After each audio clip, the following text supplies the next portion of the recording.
सदगुरुदेव की जय। अग्नि पूर्ण ब्रह्म परमात्मा सर्वेश्वर बंदी छोड़ सतसुकृत जी महाराज की जय तथा उपग्ने अगम पुरुष बंदी छोड़ करुणामय जी महाराज की जय तथा उपग्ने अलग पुरुष बंदी छोड़ मुनीन्द्र जी महाराज की जय तथा उपग्ने सतपुरुष महेश्वर बंदी छोड़ कबीर साहेब की जय तथा उन्हीं के अवतार सदगुरु साहेब महेश्वर बंदी छोड़ कबीर रामपाल जी महाराज की जय तथा सतपुरुष जी अंश परम अक्षर पुरुष परमेश्वर बंदी छोड़ कबीर देव जी महाराज की जय तथा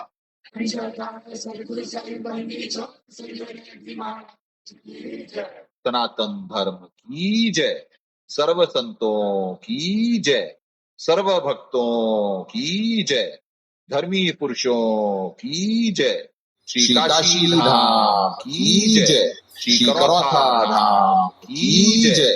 श्री बरवाला धाम की जय। श्री पलाखी धाम की जय। गौ वंश की जय।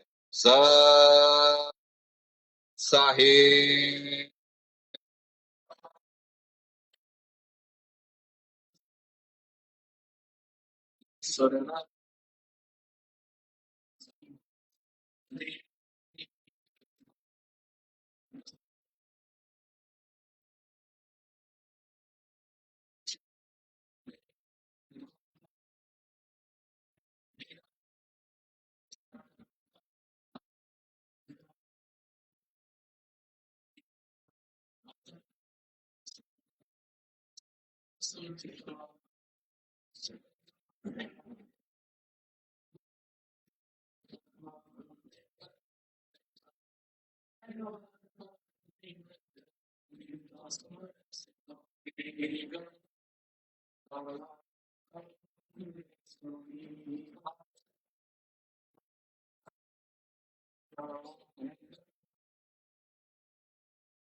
आत्माओं, जो कल सेटिंग नहीं हो पाई थी, आज परमात्मा दया करे हैं। कहाँ लगाए हो यार? साइड में लगाए हो। इतनी कोई मुड़ रहा है। कोई भी चीज विद परफेक्शन होनी चाहिए। यहाँ नीचे लगा दो। हाँ बोलिए।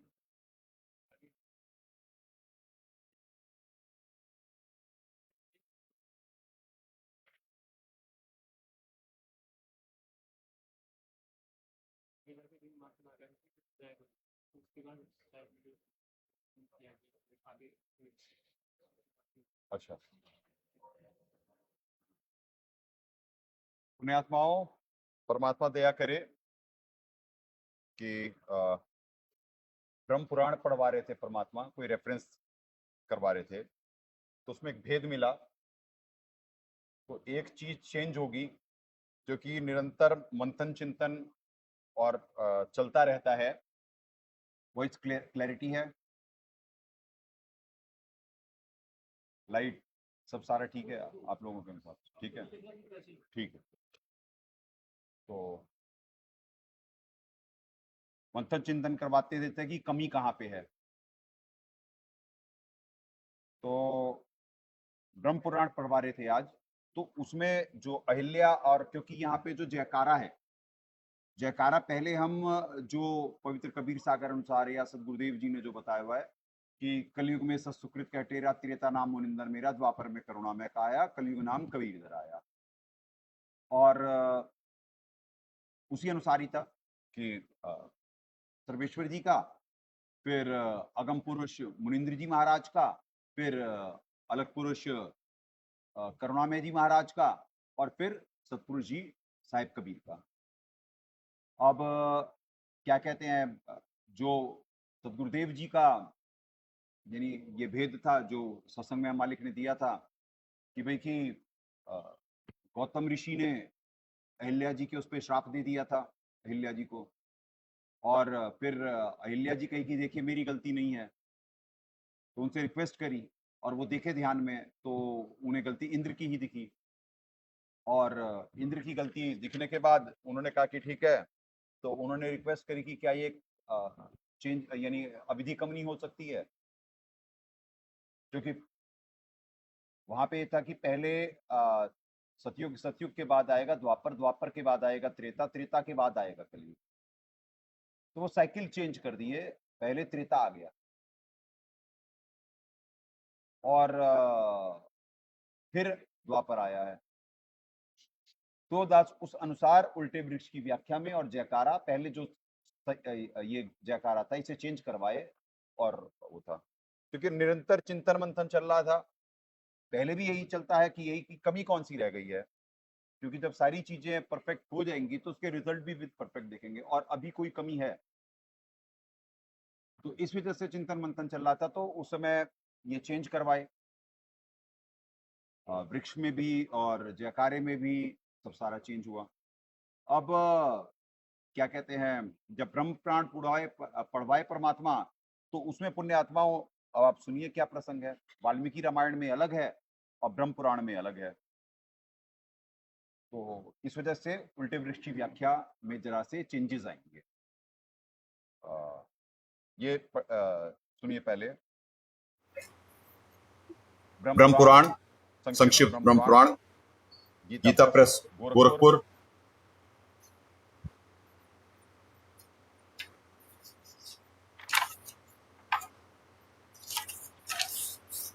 ठीक है जी।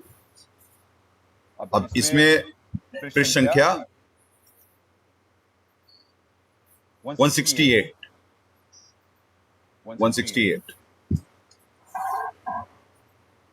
अब इसमें ये देखिए, एक 168 में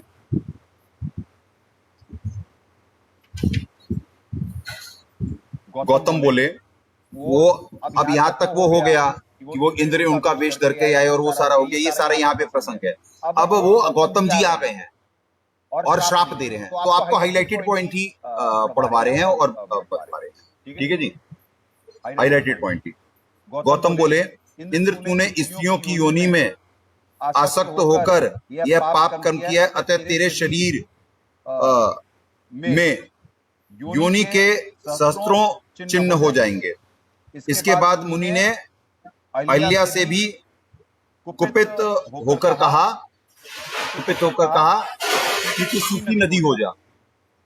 अहिल्या बोली, भगवान, जो पापनी स्त्रियां मन से दूसरे पुरुष की कामना करती हैं, वे तथा उनके समस्त पूर्वज भी अक्षय नरकों में पड़ते हैं।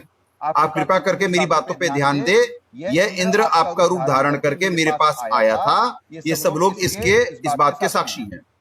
रक्षकों ने कहा, ऐसी ही बात है। अहिल्या ठीक कहती है। मुनि ने भी ध्यान द्वारा सच्ची बात को जान लिया और शांत होकर अपनी पतिव्रता पत्नी से कहा, कल्याणी नदी होने पे जब तुम सरिताओं में श्रेष्ठ गौतमी गंगा से मिलोगी, उस समय पुनः अपने स्वरूप को प्राप्त करोगी। महर्षि वचन सुनकर पतिव्रता अहिल्या ने वैसा ही किया। गौतमी गंगा से मिलने पुनः उसका वही स्वरूप हो गया जैसा मैंने बताया था। तत्पश्चात देवराज इंद्र हाथ जोड़कर महर्षि गौतम से बोले, मुनि श्रेष्ठ, आप अपने घर पर आए हुए मुझ पापिष्ट की रक्षा कीजिए। यह कहकर इंद्र उनके चरणों में गिर पड़े। यह देख महर्षि ने कृपा पूर्वक कहा, पुरंदर तुम्हारा कल्याण हो, तुम गोदावरी के तट पर जाओ और उसमें स्नान करो, इससे तुम्हारे सारे पाप क्षण भर में धुल जाएंगे। तुम्हारे शरीर में योनि के जो शस्त्रों चिन्ह है वो नेत्रों में परिणित हो जाएंगे, तुम शस्त्राक्ष हो जाओगे। नारद गौतमी के प्रभाव से ये दो आश्चर्यजनक बातें मैंने देखी। अहिल्या नदी होकर पुनः अपने स्वरूप को प्राप्त हुई और शचीपति इंद्र सहस्त्राक्ष हो गए। अब तब से वह तीर्थ अहिल्या संगम के नाम से विख्यात हुआ। उसे इंद्र तीर्थ भी कहते हैं। मनुष्यों की समस्त कामनाओं को पूर्ण करने वाला है। ठीक है जी, ये इसमें आ गया। ये तो आपने प्रसंग सुना ही नहीं। अब ये देखिए वाल्मीकि रामायण में क्या है। वाल्मीकि रामायण में जैसा सुखदेव जी ने जिक्र करा है सत्संग में भी, तो वहां यही है। ये श्री वाल्मीकि रामायण, जूम करो, वाल्मीकि रामायण जूम करो भाई, ये नजर ही नहीं आ रहा वहां पे। हाँ, वाल्मीकि रामायण, श्री वाल्मीकि रामायण। ठीक है जी। और ये है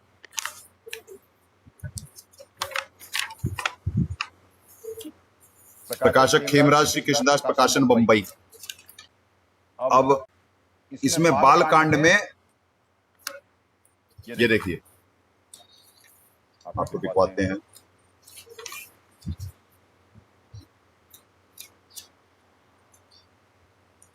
ये बाल कांडम में है।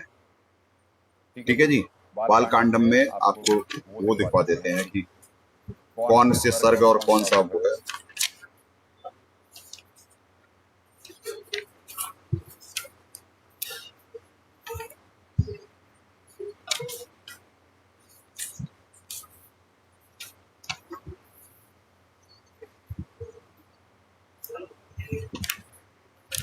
अच्छा, बाल कांडम, ये बाल कांडम में 48 नंबर है।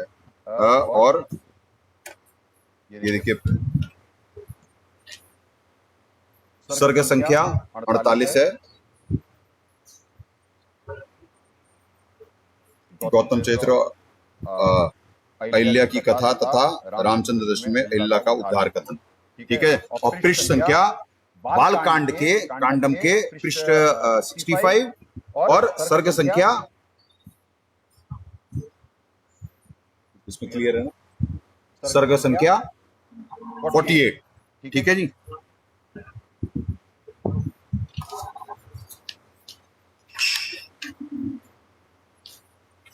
अब ये देखिए यहाँ पे क्या है।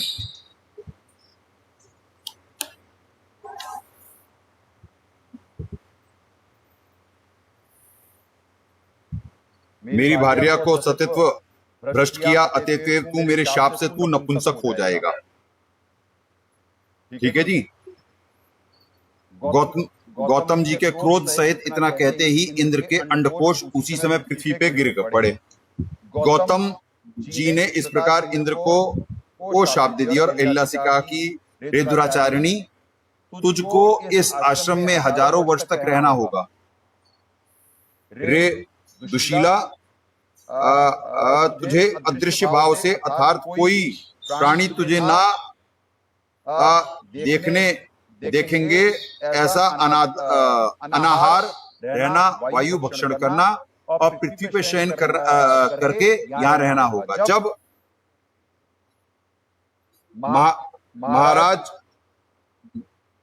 महाराज कुमार दुदुर्ष ने रामचंद्र जी के इस घोर वन में आएंगे, तब उनके चरण स्पर्श से तू पाप मुक्त होगी। उस समय तू लोभ मोह ना करके उनका आतिथ्य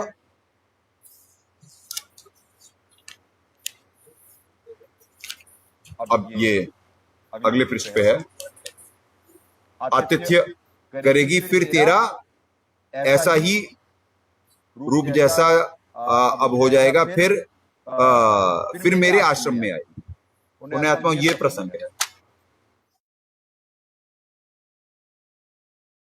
अब आप बताइए कि यानी इसमें से क्या निर्णय करें, ब्रह्म पुराण, वाल्मीकि रामायण रामचरितमानस में भी है ये प्रसंग। आपको रामचरितमानस का अभी नहीं है हमारे पास, रामचरितमानस से करवाएंगे। तो यानी परमात्मा ये इस वजह से ये प्रसंग बुलवाए, ये नहीं कि जो सदगुरुदेव जी कह रहे हैं वो तो कोई रेफरेंस है, और मालिक तो हमेशा ग्रंथों में से ही प्रमाणित बोलने हैं, और ये प्रचलित है भाई ये कि वो पत्थर बन जाएंगी।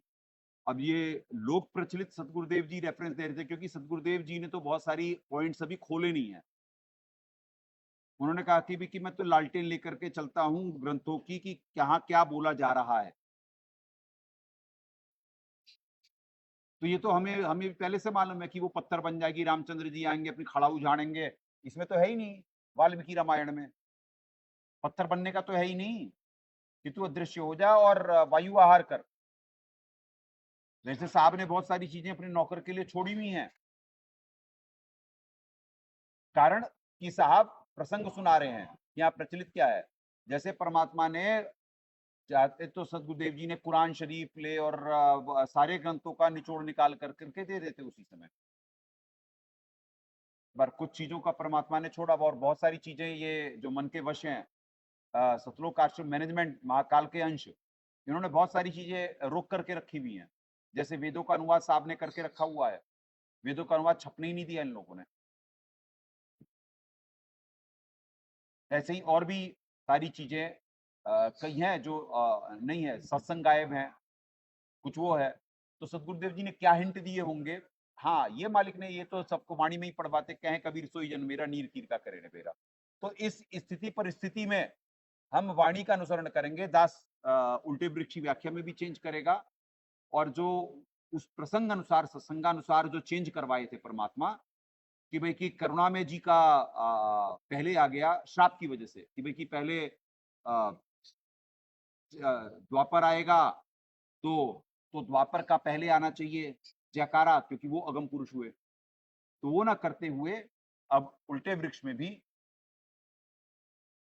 ये जो उल्टे वृक्ष में यहाँ पे लिखवाए में है यज्ञ अगम पुरुष करुणामय जी महाराज सिर्फ इस वजह से लिखवाए हैं यहाँ पे कि द्वापर में करुणामय कहा कि भैया कि वो जो चेंज हो गया था, तो यानी सीक्वेंस भी चेंज है, तो अब यहाँ पे वो चेंज हो जाएगा, जयकारा भी चेंज होगा, उल्टे वृक्ष में भी चेंज होगा, और रेफरेंस पवित्र कबीर सागर है। ये देखें, रेफरेंस पवित्र कबीर सागर है, इसमें है पृष्ठ 59 चैप्टर है कबीर सागर, अंबु सागर अथ चतुर्थ संज्ञा। ये देखें, पवित्र कबीर सागर,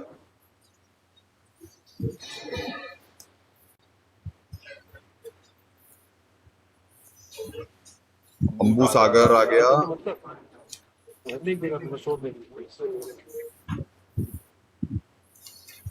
ये देखिए अंबु सागर आ गया, ये देखिए अंबु सागर पृष्ठ संख्या 58, ये देखिए पृष्ठ संख्या 58, ठीक है। अब इसमें आ गया धर्मदास पुंचित अभिलाषो, दूजा युग त्रेता अभाषो, नाम मुनिंदर हंस उबारा, कालशीष के मर्दनहारा। ठीक है जी, नाम मुनिंद्र त्रेता में, ठीक है। फिर करुणा में फिर संख्या 59 पे करुणा में नाम धरायो, जीव हेतु भव सागर आए। अब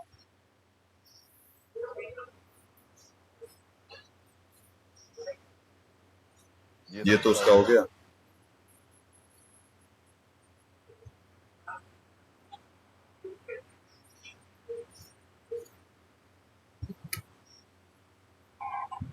अब पुण्यात्माओं ये देखो, चौथा युग कलमे में आए कबीर कहा हूं, ठीक है जी।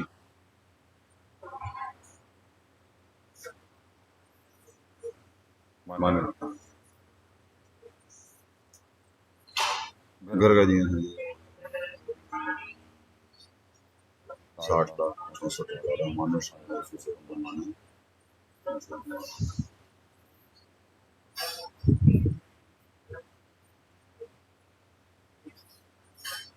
तो पुण्यात्माओं इसमें सारे नाम हो गए, तो अब हम पवित्र कबीर सागर अनुसार ही चलेंगे और चेंज करवाएंगे परमात्मा। वो जयकारा जो अभी जयकारा भी चेंज होगा, इसमें भी चेंज होगा, फिर परमात्मा की दिव्य विधि से लगता है कि सारा त्रुटि रहित होगा। क्योंकि जो चीज कंट्रोवर्शियल आ गई है, तो कंट्रोवर्शियल में पवित्र कबीर सागर के अनुसार, क्योंकि वो वाणी है,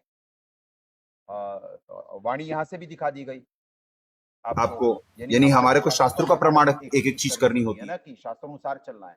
कह कबीर सोई जन मेरा, नीर खीर का करे ने मेरा।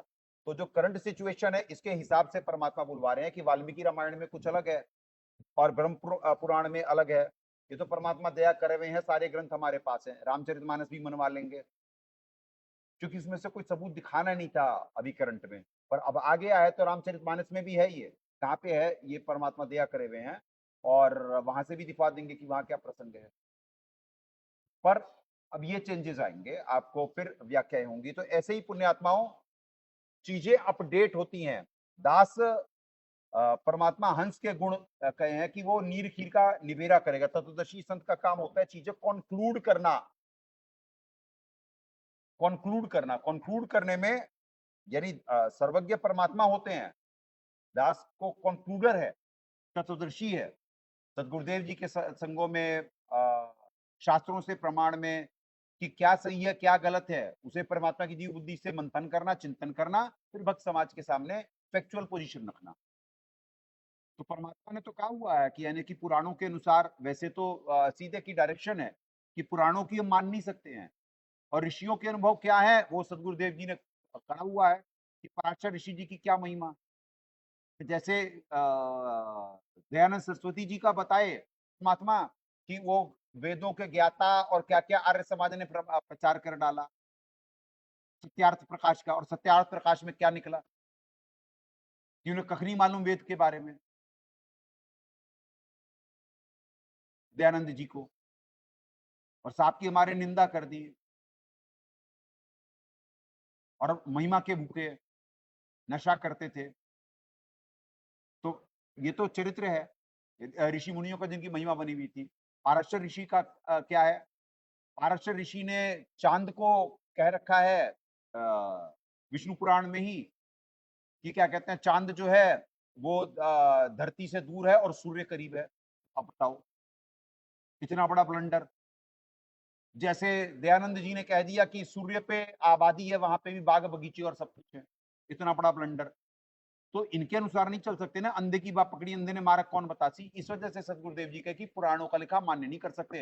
अब पुराणों में अब आपको बुलवाते हैं लोग, इनकी कुछ आर्य समाज ही इनकी टांग खींच रहा है। क्या नाम है, प्रेमानंद जी की। पर प्रेमानंद जी कहां से भ्रमित हैं, आपको उसका कारण दिखवा देते हैं कि प्रेमानंद जी भ्रमित हैं। संक्षिप्त ब्रह्म वैवृत पुराण लाओ, अंदर से ब्रह्म वैवृत पुराण लाओ, तो उसमें पढ़ करके वो भ्रमित हैं, उस अनुसार चल रहे हैं। पुण्यात्मा में यहाँ पे जीव से गलती किसी से भी हो सकती है। यहाँ का उद्देश्य किसी की टांग खिंचाई या अपनी मान बढ़ाई नहीं होगा। उद्देश्य होगा कि गलत दिशा में कोई ना भटके, प्रमाणित चीज रखना, लॉजिकल पॉइंट्स देना। ये देखिए, अब ब्रह्म वैवृत पुराण है, ब्रह्म वैवृत पुराण में राधा जी का जिक्र है। यहां से पढ़ कर करके वो भ्रमित हुए हैं, और यहां से कर करके वो राधा जी की कर रहे हैं। तो और आर्य समाज आजकल प्रचारित कर रहा है कि ब्रह्म वैवृत पुराण में ये देखो क्या है। वो तो आर्य समाजी तो बड़े, ये इन्हें कलयुग के सबसे बड़े राक्षस हैं इस समय, जो साहब हमारा सारा यानी दिखा दिए इनकी, उसके बाद भी आर्य समाज टिका हुआ है, कितना बेशरम है। और ये चारों शंकराचार्य भी और ये अन्य धर्म गुरु भी टिके हुए, साहब ने सारा प्रमाणित करा। पर क्या किसी धर्म गुरु ने आज वर्तमान की इस देश की स्थिति बदलवा रहे हैं। ये विश्व की आध्यात्मिक राजधानी है भारत, इसमें धर्म गुरुओं का ये पार्टियों का कि देशभक्त हैं, ये स्वार्थी लोग हैं, ये मन के वश हैं, महाकाल के अंश हैं। क्या बनेगी इनके साथ, ये आपको दिखवा रहे हैं कि लोकतंत्र कैसा है और ये धर्मतंत्र कैसा है। जो धर्मतंत्र कहते हैं अपने आप को, ये धार्मिक गुरु बनते हैं अपने आप को, इनका चरित्र है क्या। इनमें फिर भी प्रेमानंद जी कम से कम क्या कहते हैं कि तो उनकी ये टांग खिंचाई कर रहे हैं। ये देखो क्या लिखा है ब्रह्म वैवर्त पुराण में, और कहीं राधा जी का नहीं है, तो ये किस बेस पे कर रहे हैं राधा जी का? तो दासों ने कोई डिफेंड नहीं कर रहा है, इन पाखंडियों की पोल खोल रहा है कि वो भ्रमित कहां से हुए। वो भ्रमित हुए हैं यहां से, और दास पहले बोल रहा है कि यहाँ के संदेशे जाएंगे, वो मानेंगे तो ठीक, नहीं तो अब तो कलयुग में निर्धारण का वक्त आ गया है। संक्षिप्त ब्रह्म पुराण, गीता प्रेस गोरखपुर।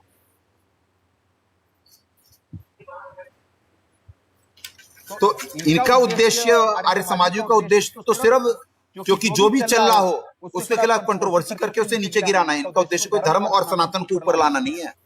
ये नास्तिक लोगों की मंडली है, धर्म धंधा इनके लिए, और इससे ज्यादा कुछ भी नहीं है। ये जानबूझ के साची तजे हुए लोग हैं। अब ये निवेदन में ही देखें, ब्रह्म वैवर्त पुराण प्रकाशक क्या कह रहे हैं। ब्रह्म वैवर्त पुराण मुख्यतः वैष्णव पुराण है। इसके मुख्य प्रतिपाद्य देवता विष्णु परमात्मा श्री कृष्ण है, और ये 4 खंडों में विभाजित है: ब्रह्म खंड, प्रकृति खंड, गणपति खंड और श्री कृष्ण जन्म खंड।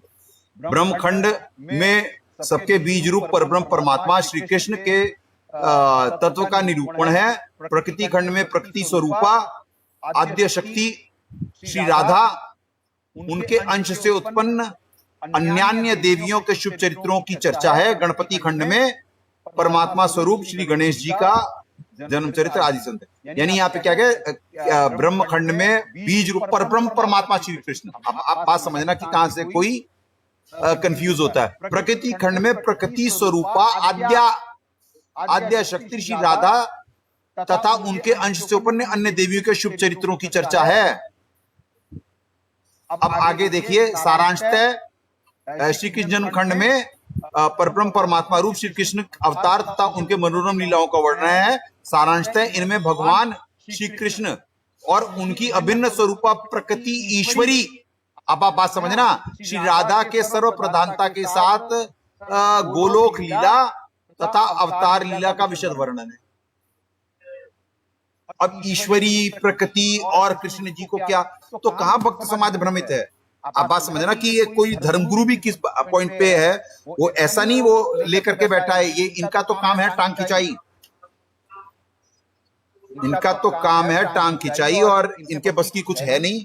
ये तो ना, वो कम से कम वो कंफ्यूज हैं, क्या नाम है, पर वो अपनी एफर्ट ईमानदारी से कर रहे हैं। राक्षस स्वभाव तो देखिए, जो शास्त्र अनुसार भक्ति नहीं करेगा, कहीं ना कहीं उनमें कमी, पर वो एज अब कमियां सब में है, कमियों को दूर करने का ही तो प्रयास करा जा रहा है कि भाई कि आपको सही संदेशा मिल जाए, उसी भाव से मिले। यहाँ ऊंचा नीचा ने दिखाना उद्देश्य नहीं है कि भाई कि हम शास्त्रों को समझें कि हमें किसकी माननी है, कौन से शास्त्र की माननी है, कौन से शास्त्र की नहीं माननी है।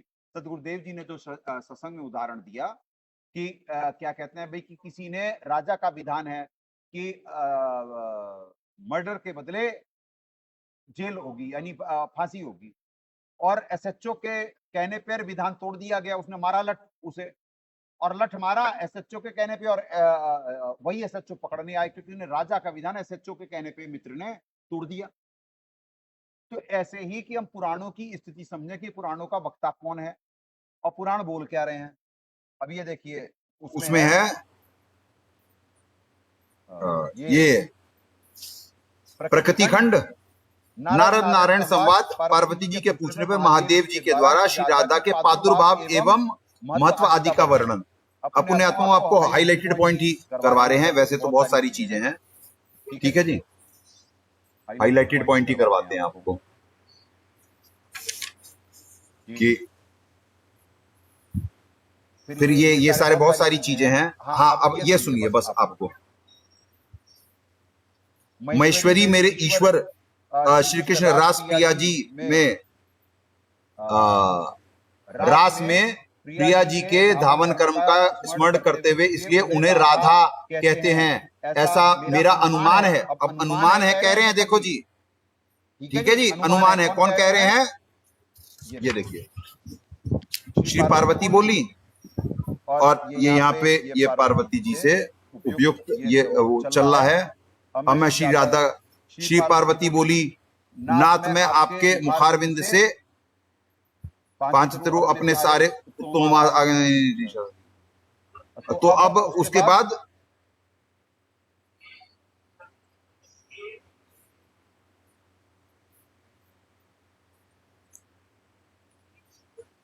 हाँ, पार्वती के उपयुक्त कथन सुनकर भगवान पंचमुख शिव ने अपना मस्तक नीचा कर लिया और अपना सत्यभंग होने पर भय से मौन हो गए, चिंता में पड़ गए। उस समय उन्होंने अपने इष्टदेव करुणा निधान भगवान श्री कृष्ण का ध्यान द्वारा स्मरण किया और उनकी आज्ञा पाकर वे अपनी अर्धांग स्वरूपा पार्वती जिस प्रकार बोले, देवी आगमाख्यान का आरंभ करते समय मुझे परमात्मा भगवान श्री कृष्ण राध्याख्यान के प्रसंग से रोक दिया था, परंतु महेश्वरी तुम तो मेरा आधा अंग हो, अतः स्वरूपतः मुझसे भिन्न नहीं हो। इसलिए भगवान श्री कृष्ण इस समय मुझे यह प्रसंग तुम्हें सुनाने की आज्ञा देती है। सती शिरोमणि मेरे इष्ट देव वल्लभा श्री राधा का चरित्र अब सुनो। सती शिरोमणि मेरे इष्ट देव की वल्लभा श्री राधा का चरित्र अत्यंत गोपनीय, सुखद और श्री कृष्ण भक्ति प्रदान करने वाला है।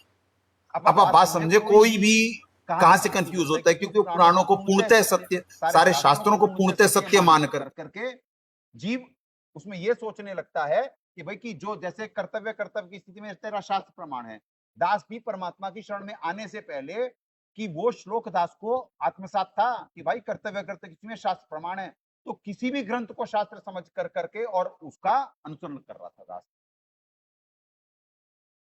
क्योंकि गीता जी परमात्मा बचपन से पढ़वाए और गीता जी अनुसार भक्ति जब कर रहे थे तो उसमें है कि कर्तव्य करती तुम्हें तेरा शास्त्र प्रमाण है। अब शास्त्र हम सब चीजों को मानते हैं, तो यहीं पे ये भी कंफ्यूज है। तो पुण्यात्माओं अब देखिए आगे क्या है। लाइन मेरे इष्ट देव वल्लभा श्री राधा का चरित्र अत्यंत गोपनीय, सुखद तथा श्री कृष्ण भक्ति प्रदान करने वाला है। दुर्गे यह सब पूर्वा पर शेष प्रसंग मैं जानता हूं। मैं जिस रहस्य को जानता हूं उसे ब्रह्मा तथा नागराज शेष भी नहीं जानते। अब सुनो, अब जीव भक्ति कैसे नहीं करेगा, ललक कैसे नहीं होगी उसे, कि इस भेद को ब्रह्मा तथा नागराज शेष भी नहीं जानते। सनत कुमार सनातन देवता धर्म देवेंद्र मुनीन्द्र सिद्धेंद्र एवं सिद्ध पुंगवों को भी उनका ज्ञान नहीं है। सुरेश्वरी तुम मुझसे भी बलवती हो, क्योंकि इस प्रसंग ना सुनाने पर अपने प्राणों का परित्याग कर देने के उद्यत हो गई थी। अतः मैं तुम्हें इस गोपनीय विषय को भी तुमसे कहता हूं कि दुर्गे यह परम अद्भुत रहस्य है, मैं उसका कुछ वर्णन करता हूं। सुनो, श्री राधा का चरित्र अत्यंत पुण्यदायक तथा दुर्लभ है। अब सुनते जाना आप। अब ये देखें पृष्ठ संख्या 270, अगले पृष्ठ पे ही। महेश्वरी मेरे ईश्वर श्री कृष्ण रास में प्रिया जी के धावन कर्म का स्मरण करते हुए, इसलिए उन्हें राधा कहते हैं। रास में प्रिया जी के धावन कर्म का स्मरण करते हुए इसलिए वे उन्हें राधा कहते हैं। ऐसा मेरा अनुमान है कि दुर्गे भक्त पुरुष रा शब्द के उच्चारण मात्र से परम दुर्लभ मुक्ति को पा लेता है और धा शब्द के उच्चारण से वह निश्चय ही श्री हरि के चरणों में दौड़कर पहुंच जाता है। रा का अर्थ पाना और धा का अर्थ निर्वाण मोक्ष। भक्तजन उनसे निर्वाण मुक्ति पाते हैं, इसलिए उन्हें राधा कहा गया है।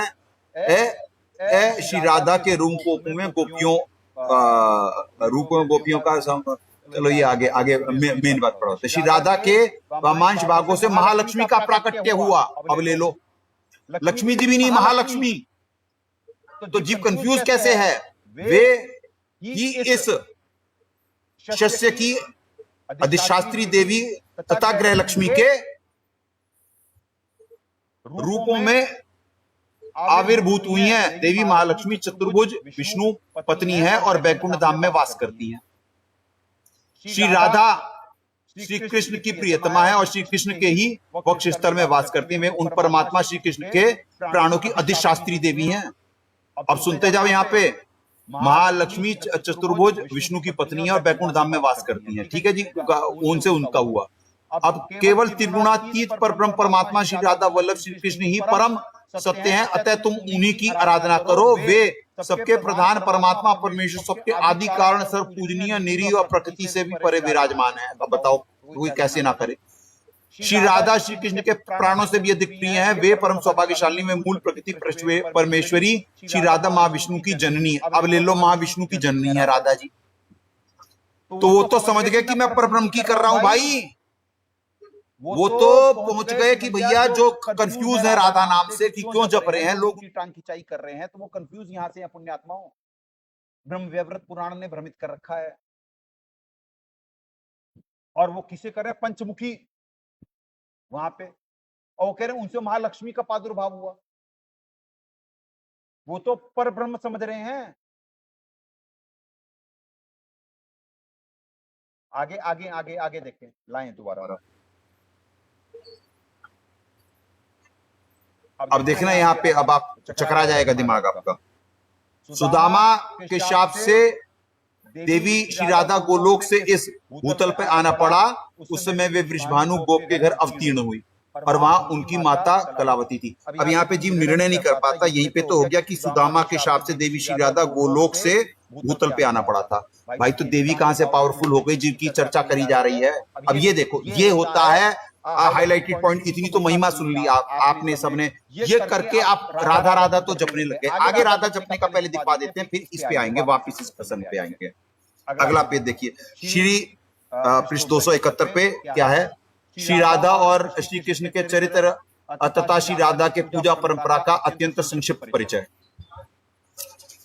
अब अगले पेज पे आपका सारा संशय निवारण हो जाएगा कि कैसे जीव कंफ्यूज है बाहर। चतुर्भुज की पत्नी महालक्ष्मी, सरस्वती, गंगा और तुलसी, ये चारों देवियां चतुर्भुज नारायण देवी की प्रिया है। श्री कृष्ण की पत्नी श्री राधा है जो उनके अर्धांग से प्रकट हुई हैं। आगे सुनिए, विद्वान पुरुष सबसे पहले राधा का नाम उच्चारण करने के पश्चात कृष्ण का नाम उच्चारण करना चाहिए। इस क्रम में उलटफेर करने पे वह पाप का भागी होता है, इसमें संशय नहीं है। यहां से कंफ्यूज है पुण्यात्माओं। अब एक और पढ़वा देते हैं आपको। हालांकि दास का उद्देश्य किसी की वो टांग खिंचाई नहीं है, पर पुण्यात्माओं की वो जीव राधा जी को क्यों इतना वो कर रहा है, क्योंकि देखो ये पढ़वाना नहीं चाहते थे पर फिर आपको पढ़वा दे रहे। इसमें उद्देश्य है कि भक्त समाज कंफ्यूज क्यों है, कोई क्यों इतने वर्णन कर रहा है, क्योंकि वो शास्त्रों को मानने हैं। वो निर्खी का निबेरा कर पाने की क्षमता नहीं है उसमें। फिर मधुसूदन ने राधा के चबाए हुए तांबूल लेकर के स्वयं खाया। राधा श्री कृष्ण की पूजनीय है, राधा श्री कृष्ण की पूजनीय है। अब बताओ, अब भाई कौन नहीं करेगा? कृष्ण जी को तो भूल गए, राधा राधा इसी वजह से तो जप रहे हैं सब। और भगवान श्री कृष्ण राधा की पूजनीय है। अब बावले हो गए जाएंगे लोग कि भैया पूजनीय है कौन? अरे कृष्ण जी राधा को पूज रहे, राधा जी कृष्ण जी को पूज रहे। वे दोनों एक दूसरे के इष्ट देवता हैं। उनमें भेदभाव करने वाला पुरुष नरक में पड़ता है। कौन पड़े नरक में? उन्होंने कहा जी राधा राधा नाम जप लो। इसका अगर जो राधा से पहले कृष्ण जोड़ लिए तो मर जाएंगे, राधा का ऐसे ही कर लो, पाप का भागी नहीं बनना है। तो ये पुराण का कंफ्यूजन। अब सुनो राधा जी का निर्णय पे आओ कि पुराण का आपको निर्णय दिलवा रहे हैं परमात्मा। यही उसी पृष्ठ संख्या 270 पे, पृष्ठ संख्या 270 पे नीचे का प्रसंग देखो। सुदामा के शाप से देवी श्री राधा गोलोक से इस भूतल पे आना पड़ा था। उस समय वे वृषभानु गोप के घर अवतीर्ण हुई और तथा वहां पे उनकी माता कलावती थी। अब बता दो जी, अब राधा जी को इतनी महिमा बता दी गई कि राधा राधा नाम जपो, और राधा जी को सुदामा जी श्राप दे दिए। वो राधा जी को वो गोलोक से भी नीचे गिर गई। तो अब ये बता दो भाई बड़ा कौन हुआ? यानी राधा जी को कृष्ण जी भी कह रहे हैं वो इष्ट हैं। अब आप खेल समझें, दास क्या ये साबित करना चाहते हैं? ये तो प्रसंग ही अलग हो गया। ये तो ब्रह्म वैवर्त पुराण से उनका एक वीडियो देख लिया था दास कि वो टांग खिंचाई कर रहे हैं इनकी, क्या नाम है, प्रेमानंद जी की। वो बेसिकली राधा जी के साथ कुछ और भी बातें बोले हुए हैं जो दास यहाँ पे नहीं बोलना चाहता है। कृष्ण जी के बारे में, कृष्ण जी की बुराई नहीं कर रहे, पर उनके भाव जानता है दास ये आर्य समाजियों के, क्योंकि वो सनातन को बेसिकली नीचे गिराना चाहते हैं, वो धर्म की इंडस्ट्री पे कब्जा करना चाहते हैं। ये आर्य समाजी जो हैं, ये तो ढोंगी है, पाखंडी है एक नंबर के। ये जितने भी हैं ना, आपको चिंटू टाइप नजर आते हैं ना ये, और शास्त्रों का वो दिखा रहे हैं। हमारे सदगुरुदेव जी ने शास्त्र पढ़ा है, उससे पहले कौन शास्त्रों का ऐसा रेफरेंस देता था भाई? इन पाखंडियों से तो बहुत ज्यादा अच्छे वो, क्योंकि वो कंफ्यूज हैं, वो ईमानदारी से प्रयास कर रहे हैं। प्रेमानंद जी वो तो कंफ्यूज हैं यहाँ ये पढ़ कर करके, ये प्रसंग जहां तक दास का अंदाजा है कि ये प्रसंग सुन करके वहां पे निर्णय भी करवा दी ना, वो निर्णय वो कर ही नहीं पाए, क्योंकि वो जब कोई इतना पढ़ करके, महाकाल जी आपको गीता जी में आपको दिखवा दिया गया कि गीता महाकाल जी कहें कि जिसकी बुद्धि, क्योंकि महाकाल जी, अब देखो आपको आज गीता जी का भी एक निचोड़ दिखवाते, दास से पहले भी बुलवाए थे कि आपको हर स्टेजेस में दास की व्याख्याएं चेंज होती चली जाएंगी, क्योंकि यहाँ पे पीएचडी से लेकर सारे स्टूडेंट होते हैं और एक एक सीढ़ी आपको चढ़ाना होता है। तो आपको गीता जी में ये पढ़ाया गया, कल पढ़ाया गया कि गीता ज्ञानदाता क्या कह रहे हैं? गीता ज्ञानदाता कह रहे हैं कि भाई मैं भी बहुत सोच समझ के कर्म करता हूं, क्योंकि समस्त मनुष्य अनुसमुदाय महाकाल जी कह रहे हैं कि मेरा ये अनुसरण करेंगे, यानी कि मैं जो कर दूंगा मैं खुद बड़ा सोच समझ के कर रहा हूं। तो आपको बताया गया कि आप फिर आम इंसान आप कैसा कर रहे हैं भाई, कि महाकाल जी कैसा वो कर रहे हैं। अब वो सुनो, वो कर क्यों रहे हैं भाई? वो परमात्मा की वाणी क्यों बोले? क्योंकि वो परमात्मा से डरते हैं। काल डरे करतार से, जय जय जय जगदीश, जोरा जोरी झाड़ता पकड़े डारे शीश। तो डरते तो वो भी हैं, तो इस वजह से वो चलाते तो अपनी है स्वभाववश, पर वो क्या कह रहे हैं कि सारा मर्चेंदान से गया, तो इस लोक में अच्छा हो क्या रहा है ये बता दो। तब आपको निर्णय दिलवा रहे हैं गीता जी का। अब उन्हें आपको गीता जी के एक श्लोक से ये दिखलाया गया कि महाकाल जी कर्मठ हैं, क्योंकि तेरा दो स्वरूपी अलग निरंजन धरता ध्यान हमारा। जो साहब यहाँ पे कह रहे हैं वो ब्रह्म के बारे में नहीं बोल रहे, क्योंकि श्राप से पहले ये ज्योत निरंजन ही थे, इनका तेजोमय शरीर था। श्राप के बाद ये काला चेहरा, दांत निकल आए इनके, और विकराल शरीर हो गया इनका, फिर राक्षस के गुण आ गए इनमें। तो उससे पहले अलख निरंजन, निरंजन मतलब माया सहित प्रभु, यानी ज्योत निरंजन मतलब, ठीक है जी। अलख निरंजन मतलब जो नजर नहीं आ रहा है, अलख जिसे लखा नहीं जा रहा है, फिर जो सुरपी अलख निरंजन धरता ध्यान हमारा, वो तो परमात्मा ने छुपा के लाना था। तो बहुत सारी वाणियां तो आप समझ गए कि छुपा करके परमात्मा लाए हैं, नीर की के नहीं मेरा, अपने नौकर को निमित्त बनाना था सदगुरुदेव जी ने। अब वहां पे अब ये पढ़ाते कि वो तो सारे काम उल्टे करवाते। उन्होंने क्या कहा आगे के श्लोकों में?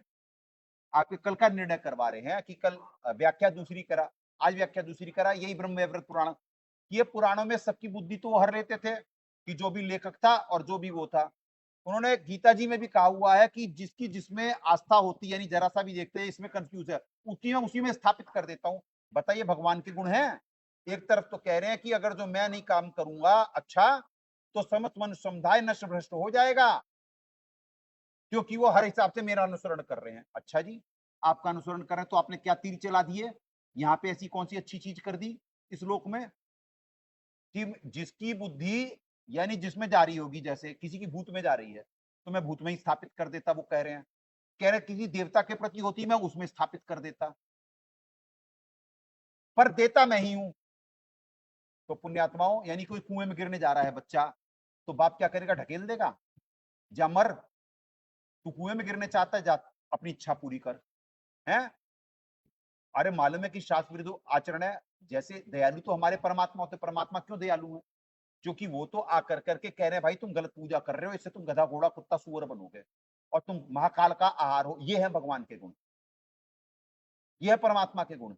तो आपको महाकाल जी की भी अच्छी और बुरी वो मीठी बातें करके लपेट रहे गीता जी में, पर आपको बताया गया कि कर्मठ तो वो भी हैं और उन्हें भी करना पड़ता है, और ध्यान तो वो भी करते हैं। और एक यज्ञ ध्यान की, वो ध्यान यज्ञ कर रहे हैं, उनके पास सुमरन नहीं है महाकाल के पास, तो ध्यान यज्ञ का लाभ उठाते हैं। तब तब भक्ति तो सबको करनी ही पड़ती है, वो पहरेदार है परमात्मा के, पर वो है राक्षस। वो अपना राज्य बचाने के लिए, स्वभाव उनका भी तो तमोगुणी है ना, तो उन्हें लग रहा है मेरा बाग उजड़ जाएगा भाई अगर जो यहां से सब चले गए। तभी तो ये नहीं कह सकता, कोई बाप नहीं कह सकता, कोई नेक पुरुष नहीं कह सकता ये कि भाई कि तू देवता को पूज रहा, चल मैं तेरी बुद्धि उसी में स्थापित कर दूंगा। अगर जो ऐसा होता तो परमात्मा भी क्यों करते भाई? परमात्मा के गुण तो ये है कि परमात्मा आकर के इतने उल्टे उलझीवी को परमात्मा इतना सुलझाते और विदाउट क्रेडिट लिए हुए।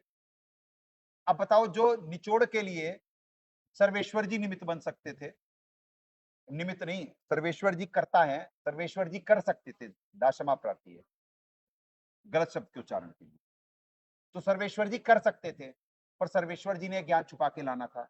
हमारे सदगुरुदेव जी निमित्त बन सकते थे, पर सदगुरुदेव जी ने यह ज्ञान छुपा के लाना था। दास को निमित्त क्यों बना रहे? एक जीव को,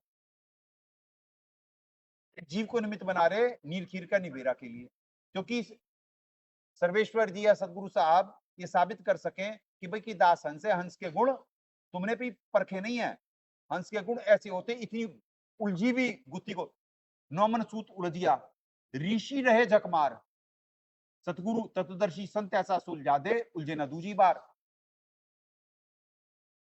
सतगुरु संत जीत राड़ी आपको पढ़वाते सतगुरु साहिब से असुर निगंधन रमैणी में। तो पुण्यात्माओं, खेल समझें आप कि जब तक नीर खीर का निबेरा सिर्फ एक कर सकता है यहां पे, और सतगुरुदेव जी आकर के ज्ञान दिए, कुछ छुपा के लाना था, कुछ वो करना था, तो नीर खीर का निबेरा पुण्यात्माओं दासी निमित्त बन सकता है। तो जो त्रुटियां हो रही होती हैं, वो त्रुटियों पर निरंतर दास की ध्यान रहती, क्योंकि ये मालूम है कि परमात्मा इस ज्ञान को छुपा के ला रहे हैं। दास से उतना ही बुलवाएंगे मालिक कि जिससे अगर जो बाहर कोई कॉपी करने जाए तो सही मार्ग ना पा पाए। पर अब फिनिशिंग पॉइंट आ गया है, क्योंकि आज 8 तारीख हो चुकी, 11 तारीख को परमात्मा का प्रकट दिवस है। प्रकट दिवस से पहले विधान पूरे होने के फिर दक्षिणायन लगने वाला है। दक्षिणायन लगने के बाद पृथ्वी पे कर्मफल शुरू हो जाएगा। दबाव ऐसा आने वाला है आप लोगों को इस दक्षिणायन के अगले 2 महीने में। अभी तक इस देश को बचा के लाया गया है, पर यहाँ पे भी सबकी स्थितियां दिख जाएंगी अब, क्योंकि ये मानते तो है नहीं। ये धर्म गुरुओं की है बात। परमात्मा ने जो ज्ञान दिखवाया, किसी धर्म गुरु ने कहा आज तक? सारे क्या कह रहे, क्योंकि सबकी दुकान चलती रहे। क्या प्रेमानंद जी को साहब के बारे में हमारे नहीं मालूम होगा? एक बात बोल रहा था, क्या उन्होंने नहीं सुने होंगे सत्संग? देवकी नंदन को तो मालूम, ये इन्हें तो मालूम, वो क्या है, रामभद्राचार्य जी को तो मालूम, शंकराचार्य को तो मालूम। उन्होंने, किसी ने बोला कि भाई कि क्या कर रहे हो तुम, वो कैसे जेल में रह सकते हैं, सरकार अन्याय कर रही, हिंदू धर्म पे तो अन्याय हो रहा। और जो इन्होंने सारे ग्रंथ खोल के रख दिए, रामायण, और अरे रामायण कह रहे दास, यानी वैसे तो सारे ही खोले, उसमें कौन सा सारे सत्य तो बताए हैं मालिक ने सारे ग्रंथों का, यानी कुरान, बाइबल, तौरे, जबूर, इंजिल, इतने नाम भी नहीं सुने थे किसी ने पहले। हिंदू मुसलमान ग्रंथों के नाम नहीं जानता था, कुरान शरीफ नहीं जानता था, हमारे सामने आकर के सारे खोल दिए। यानी हजरत मूसा, ईसा, सबके बारे में बताना, सबका निचोड़ देना, क्या कहते हैं, और मोहम्मद जी के बारे में बताना। अभी बहुत सारी बातें जो छुपी हुई है भक्त समाज में, जो सतगुरुदेव जी के सत्संग गायब कर दिए गए, बहुत सारी बातें सतगुरुदेव जी ने बोली भी। तभी तो दास बोल रहा है कि पवित्र कुरान शरीफ के जो भेद हैं और पवित्र बाइबल के जो भेद हैं संपूर्ण नहीं है हमारे सामने कंप्लीट सत्संग नहीं है, सत्संग भी छुपा दिए गए हैं, क्योंकि सतगुरुदेव जी ने 97 में दास के बारे में बोल दिया था, और ये महाकाल के अंशों को छुपा के लाना था। ये कि भाई कि अगर जो दास के बारे में सारा खुलासा हो जाएगा तो महाकाल का अंश गुरु कैसे बन पाएगा? गुरु बनने जा रहा था मन के वश महेंद्र, महाकाल का अंश वो परमात्मा ने दास को निमित्त बना करके खड़ा कर दिया, वो नहीं बनने पाया, उसके सारे मंसूबे खत्म करवा दिए मालिक ने। जो ये बहुत बड़ा कांड करने वाले थे, बरवाला कांड से भी बड़ा कांड 2016 में, वो भी परमात्मा ने दास को पहले से इतना चिल्लवाया कि यानी कि वो भी फेल करवा दिया मालिक ने। नहीं तो पुण्यात्माओं, बरवाला कांड से बड़ा कांड करना था इस धर्म की इंडस्ट्री ने, जिसमें लाखों लोग मरने थे और जेल होनी थी, और इस गृह युद्ध होना था और इस देश में होना था। वो परमात्मा अपने नौकर को निमित्त बना करके वो करवाए, क्योंकि दास चिल्लाने लगा। और जब दास चिल्लाने लगेगा तो पहले तो संगत भी लाखों में सुनती थी ना दास को, फिर ये मन के वश महाकाल के अंश पवन जी निमित्त बने, पवन और रामचंद्र ये संगत को बांटे, ये दोनों एजेंट महाकाल के। एंड होते होते होते ना, तो पुण्यात्माओं ऐसे निरंतर दास का काम होता है लगातार। ऐसा नहीं दास बार बार आपको बोला, सर्वज्ञ सर्वेश्वर जी होते, सदगुरु साहब होते, क्योंकि दास के अनुसार सदगुरु सर्वेश्वर जी और सदगुरु अलग अलग होते, पर सदगुरु साहेब एक शरीर। दास तुच्छ बुद्धि जीव है, दास निर्णय नहीं कर सकता पृथ्वी पे कब सदगुरु देव जी हैं और कब सर्वेश्वर जी हैं। तो इसीलिए एक शरीर का मतलब, और जिसे यंत्र की थ्योरी क्लियर है वो देखेगा भी नहीं, भेद भी नहीं करेगा, वो भेद भी नहीं कर सकता है, क्योंकि सदगुरु साहेब एक है, दूजा ब्रह्म विरोध। वाणी भी यही कह रही है। वाणी ये कैसे कह रही है तो सदगुरु अलग और सर्वेश्वर जी अलग। सतपुरुष जी सतलोक में है, सर्वेश्वर जी अनामय लोक में है, अलग अलग हैं। और पुण्यात्माओं, परमात्मा के गुणों में वो कब आते हैं कब जाते हैं ये किसी को मालूम नहीं है। आप लोगों को अंदाजा नहीं है, दास को तो अंदाजा है, पता नहीं की संगत को नहीं दिखाया या क्या दिखाया। सदगुरुदेव जी के अलग अलग रूप दिखते थे, हर बार अलग हैं।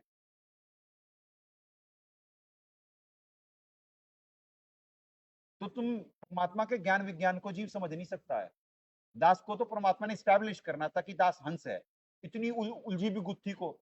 और दुनिया में जो भगत होगा, यानी उस लोक में सच्चे लोग हैं ना, सचखंड में, वो सचखंड नाम ही है उसका, सच्चे लोगों का खंड, जहां पे सच्चे लोग वो करते हैं। और इस लाइव गेम में आकर के इतने बड़े बड़े रजोगुण तमोगुण में जब सारी पृथ्वी विनाश की तरफ जा रही, सारी दुनिया एक तरफ हो गई, वीडियो ला दिए ये महाकाल के अंश, ये ऑडियो ला दिए, और फिर भी दास कंफ्यूज नहीं हुआ। मालिक ने पंजा सर पे था और दास आदेशों के नाम पे नहीं फंसा कहीं, क्योंकि परमात्मा ने बरवाला कांड में वहां पे रखा हुआ था दास को। कितनी बड़ी संगत कंफ्यूज हो गई, लाखों लोग दास को सुनते थे, सारा सिस्टम दास के अनुसार चल रहा था। स्टार्टिंग महेंद्र जी वगैरह ये तो गायब थे, ये तो छुपे हुए थे अंदर। परमात्मा ने दास को निमित्त बना करके तो इससे मिलवा दिया था, क्या नाम है, साधना टीवी से। साधना टीवी से बात करके आ गया था दास की, साहब का सत्संग शुरू करो, पैसा बताओ कितना और शुरू होगा। दास तो सारी चीजों में निमित्त बन चुका था, ये तब तक तो बिलों में छुपे के बैठे हुए थे। फिर जब तक ये बिल से बाहर निकलते तब तक तो दास को परमात्मा निमित्त बना करके दिल्ली में मीटिंगें शुरू, संगत जोड़ना शुरू, और क्या कहते हैं सत्संग आने का वो समय शुरू, जब इन्हें बताया कि भाई की दास की साधना से भी बात हो गई है, ऐसे ऐसे ऐसे, तो ये भड़क गए, लगे साधना से बात हो गई। उन्होंने फिर ये टेक ओवर करे, और फिर महेंद्र जी बाहर निकले, फिर अपने गुरु बनने का वो सारा करने। उससे पहले तो डर के घूम रहे थे ये तो महाकाल के अंश है, ये तो बाद में फिर जाकर करके देखे तब ये जरा सा इनका वो हुआ। ये तो बहुत ही, ये महाकाल के अंश, ये कोई पुण्यात्मा क्या बोले, धन की इंडस्ट्री, इस लोक में झूठे ही लोग हैं। झूठों की पूजा जग में संत को कहे लबाड़, तो देखे नहीं कि फिर दास को क्या टैग मिला, गुरुद्रोही।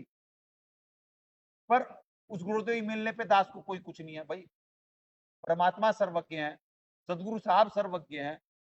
तो भाई क्या कहते हैं, दास को क्या चिंता, दुनिया कुछ भी कहे, दुनिया कुछ भी कहे, गाली दे, गुरुद्रोही बोले, मारे पीटे, कुछ भी करे, पर दास को तो परमात्मा अपनी नौकरी करवा रहे, भक्ति करवा रहे ना।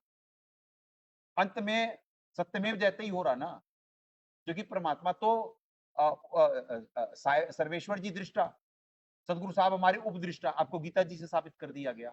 उपदृष्टा मतलब सदगुरुदेव जी ने आके ज्ञान दिया, समाधान दिया, कितने लोग लाभान्वित हुए। राक्षस भी वहां पे थे और वहां वहीं पे साधु भी थे, तो किसने क्या चुना, कितनी सी छोटी सी संगत है, ये दिखाएं भाई, संगत कितनी बैठी हुई है, दिखा दें, दिखा दें जरा सा, ये संगत है जो भी लाइव बैठी हुई है, और वो है, दिखाओ।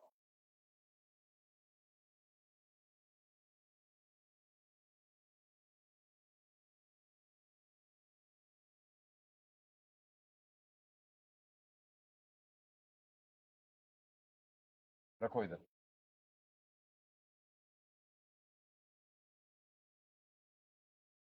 ठीक है पुण्यात्मा, छोटी सी संगत होती है आश्रम में, बाहर भी कितने होश में रह गए हैं। इस बार प्रगट दिवस तक कितने बच्चे आ पाएंगे, कितने नहीं आ पाएंगे, तो अपने भाव के ऊपर है, कमाई के ऊपर है। पुण्यात्मा लाइव गेम है ये, इसे समझ पाने के लिए आज इन सत्संगों की कीमत नहीं है, देख पाने वाले नहीं है, बाद में लोग रोएंगे, बाद में क्या क्या होगा, बनेगा सब, फिर सतगुरु साहब के बारे में रोएंगे, ये क्या कर दिया हमने परमात्मा के साथ व्यवहार। अभी आने वाला है वो वक्त, पर मजबूरी भी आने वाली है बाहर, हाहाकार भी मचने वाला है बाहर। और कर्मफल भी दिया जाएगा। तो हमारे सदगुरु साहब उपदृष्टा हैं। उपदृष्टा का भी होता है कि वो तो कर्मफल दे रहे हैं, वो तो अभी तक, क्योंकि वो लोग ज्ञान प्रचार में निमित्त बने थे, साहब अपना राक्षसी जब मांगे तब दे, तो वो पुण्य अपने भोग चुके हैं, वो भी राक्षस भी। अब पाप का दौर शुरू हो रहा है पुण्यात्माओं। जैसे ही ये दक्षिणायन होगा, प्रकट दिवस गया नहीं, दक्षिणायन हुआ नहीं, राक्षस बलि हुए नहीं, पृथ्वी पे खेल शुरू है। तो पुण्यात्माओं ऐसे है नीर कीर के निबीरा करने में। और एक श्लोक की आज व्याख्या कुछ करेगा, कल दूसरी करेगा। क्यों? क्योंकि आपको एक एक स्टेप बढ़ाया जा रहा है। आप, सदगुरुदेव जी ने अपने मुक्कमल से कहा हुआ है कि भाई कि मैं तुम्हें आज वो ज्ञान नहीं दे सकता, तुम्हारे समझ में नहीं आएगा। वो दास के बारे में ही पॉइंट दिए थे, निकालो, मैं तुम्हें वो नहीं बता सकता, तुम कंफ्यूज हो जाओगे। इसलिए तुम्हारे को जितना दिया जा रहा है वो सुनते चलो। क्योंकि वो कई सुनकर के प्रश्न करने आते होंगे ना जी, ये तो आप यहाँ पे ऐसा कह रहे, यहाँ पे ऐसा कह रहे। तो सदगुरुदेव जी ने कहा हुआ था, क्योंकि तुम निर्णय नहीं कर पाओगे, तुम्हारी बुद्धि का स्तर वो नहीं है। जैसे यहाँ पे भी सारे सत्संग सुनी तो रहे होते हैं, इन संगत ने कौन सा निर्णय कर लिया, इतने सालों से दास के साथ हैं। तो दास जानते हैं ना किसमें कितनी कमियां हैं, किसमें क्या खूबियां, किसने क्या, कौन कितना दोगला चल रहा, कौन कितना भक्ति कर रहा, कौन निष्काम भाव से कर रहा, कौन मन के वश है, कौन किसको प्रारब्ध मिल रहा, आगे किसने क्या बोया, क्या काटने को मिलेगा। तो पुण्यात्मा कुछ परमात्मा दया कर देते हैं, थोड़ी सी छींट दे देते हैं। पर जीव निर्णय नहीं कर सकता इन चीजों का। जीव निर्णय, दास भी जीव है, और भाई तुमसे ऊपर के लोगों से आया है, तो तुमसे ज्यादा जरा परमात्मा की दया प्राप्त। पीव हमारे परमात्मा जी हैं, सदगुरु साहब हैं, यानी पीव वो हैं, दास उनका नौकर है, उनकी दिव्य बुद्धि से, उनकी दिव्य ऊर्जा से चलता है, भिखारी है। जो राखो तो ही जो देव सो खाऊं। दास की ना इसमें कोई श्रेय, ना महिमा का भूखा दास। क्योंकि सदगुरुदेव जी ने अपने सत्संग में कहा कि भाई जिसे प्रभु चाहिए ना, वो प्रभुता का भूखा नहीं होता, और जिसे प्रभुता चाहिए उसे प्रभु नहीं मिल सकते। तो दास को प्रभु चाहिए, प्रभुता नहीं चाहिए भाई। आपको अंदाजा ही नहीं है कि आपको क्या कीमती धन दिया जा रहा है। और हालांकि व्यापारी तो अभी तक कोई पृथ्वी पे दिखाई नहीं। परमात्मा पहले ज्ञान गंगा से पहले पुस्तक का नाम था भक्ति के सौदागर। तो सौदागर तो 12वें पंथ में और 13वें पंथ में भी अभी तक नहीं दिखे हैं बढ़िया, क्योंकि भक्ति के सौदागरों के रंग ढंग अलग होते, लाइव गेम की विडंबनाएं होती कुछ। एक बार मुंह से निकला हुआ शब्द और करा हुआ कर्म, परमात्मा जब तक नहीं काटेंगे तब तक दोनों पैरेलल चल रहे हैं, शुभ और अशुभ दोनों चलेंगे। क्योंकि जब तक जीव यहाँ पे औकात में नहीं आएगा, बंदा नहीं बनेगा, तब तक दोनों भुगतने पड़ेंगे उसे। सदगुरुदेव जी एंड में अगर जो प्रसन्न हुए, वाकई में जीव में कुछ ईमानदारी हुई, तो फिर वो एंड में कट्टा मारेंगे। और जीव यहाँ पे दोगला सा चलता हुआ सोचता है कि बस हम तो अगर जो 13वें पंथ में भी हुए या इसमें हुए तो नाम लेने से या वो हो जाएगा, यहाँ से ही निकल के गुरु विमुख नहीं हुए, गारंटी तो किसी उसमें नहीं है। ये तो अपने ईमानदारी, अपनी साधना के ऊपर है, अपने भाव के ऊपर है। जो नकली होगा वैसे ही छटेगा। यहाँ पे रुकने के लिए कमाई चाहिए, 13वें पंथ में ईमानदारी चाहिए, लगन चाहिए। परमात्मा दयालु है, माफ बहुत करते हैं, पर ऐसा नहीं है एक लिमिट के बाद फिर पंजाबी हटा लेते। और फिर वही जीव का जीव, आपको उदाहरण दिया गया था कि फिर वैसा ही है, जो यहाँ से हटा या जिस पे जरा सा ही मना हावी हुआ, वैसा फिर यहाँ पंख लग जाते चींटी के भी। यहाँ पे इतने लाभ और इतना वो है कि जीव हैरान रह जाएगा। पर क्योंकि आप लोगों ने लाभ देखे क्या है, यहाँ पे पहले लाभान्वित तो है कि पहला सुख निरोगी काया, कोई दवाई नहीं खाता, कोई कुछ नहीं खाता। यहाँ पे कोई वो तो नहीं है कि मर जाएगा, पक्की बात है नहीं मर सकता, मर्यादा में है। पर जो भीतर कुछ बाहर कुछ है, गारंटी कार्ड आगे तो उन्हीं का है जो भगत हैं। लाभ तो वही उठाएंगे जो भगत हैं, जो नवीन कर्म में कर पा रहे हैं कुछ। जो नवीन कर्म ही नहीं कर पा रहे हैं, उन्हें क्या लाभ मिलेगा? जो आपने इकट्ठा करा है वही आपके काम आने वाला है। तो पुण्यात्मा व्याख्याएं समय समय पे चेंज होती रहती हैं।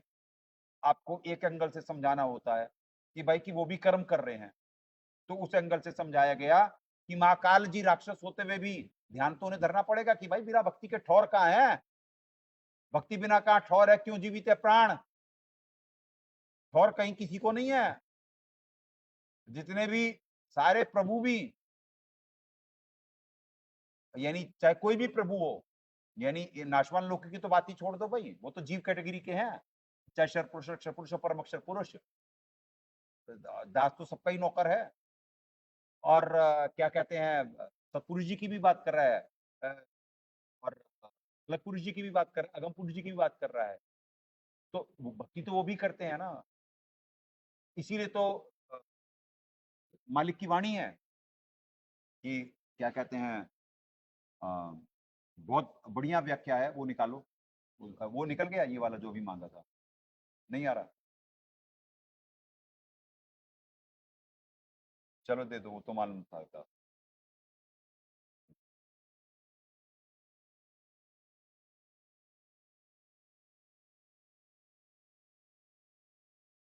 मिल गया, ये वही वाला है। आपने भेजा है, कहाँ गए तुलसी जी? आपने भेजा यही है वो वाला? अभी आपने जो क्या भेजा है तत्व ज्ञान प्रमाण फोल्डर में, इसमें कौन सा प्रसंग है?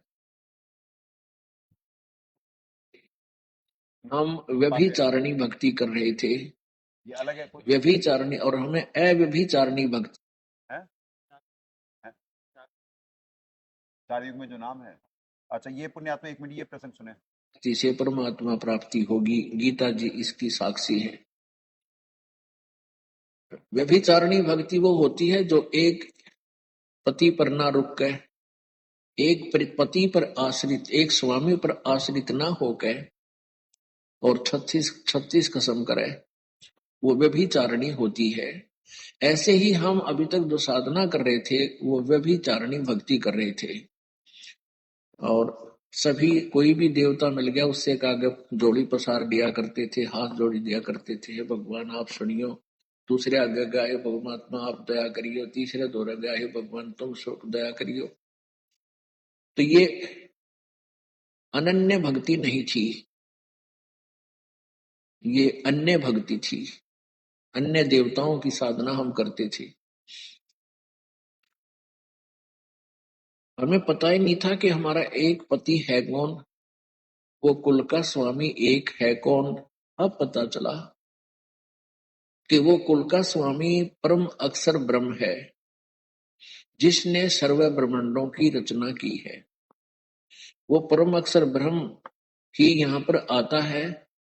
वो सतयुग में सत्सुकृत नाम से एक पूरा जीवन एक मनुष्य जैसा जीकर हमें एक रिहर्सल करके दिखाता है, एक हमारे लिए एग्जाम्पल कोड करके जाता है कि परमात्मा पाने के लिए इतना ही बहुत है, जितना वो परमेश्वर स्वयं लीला करके अपना जनसाधारण की तरह कर्तव्य करते हुए और साधना करके भक्ति करके सतलोक चले जाते हैं। त्रेता युग में वही परमात्मा मुनिंदर नाम से आए, एक जीवन मुनिंदर नाम से पूरा ऐसे ही रहे।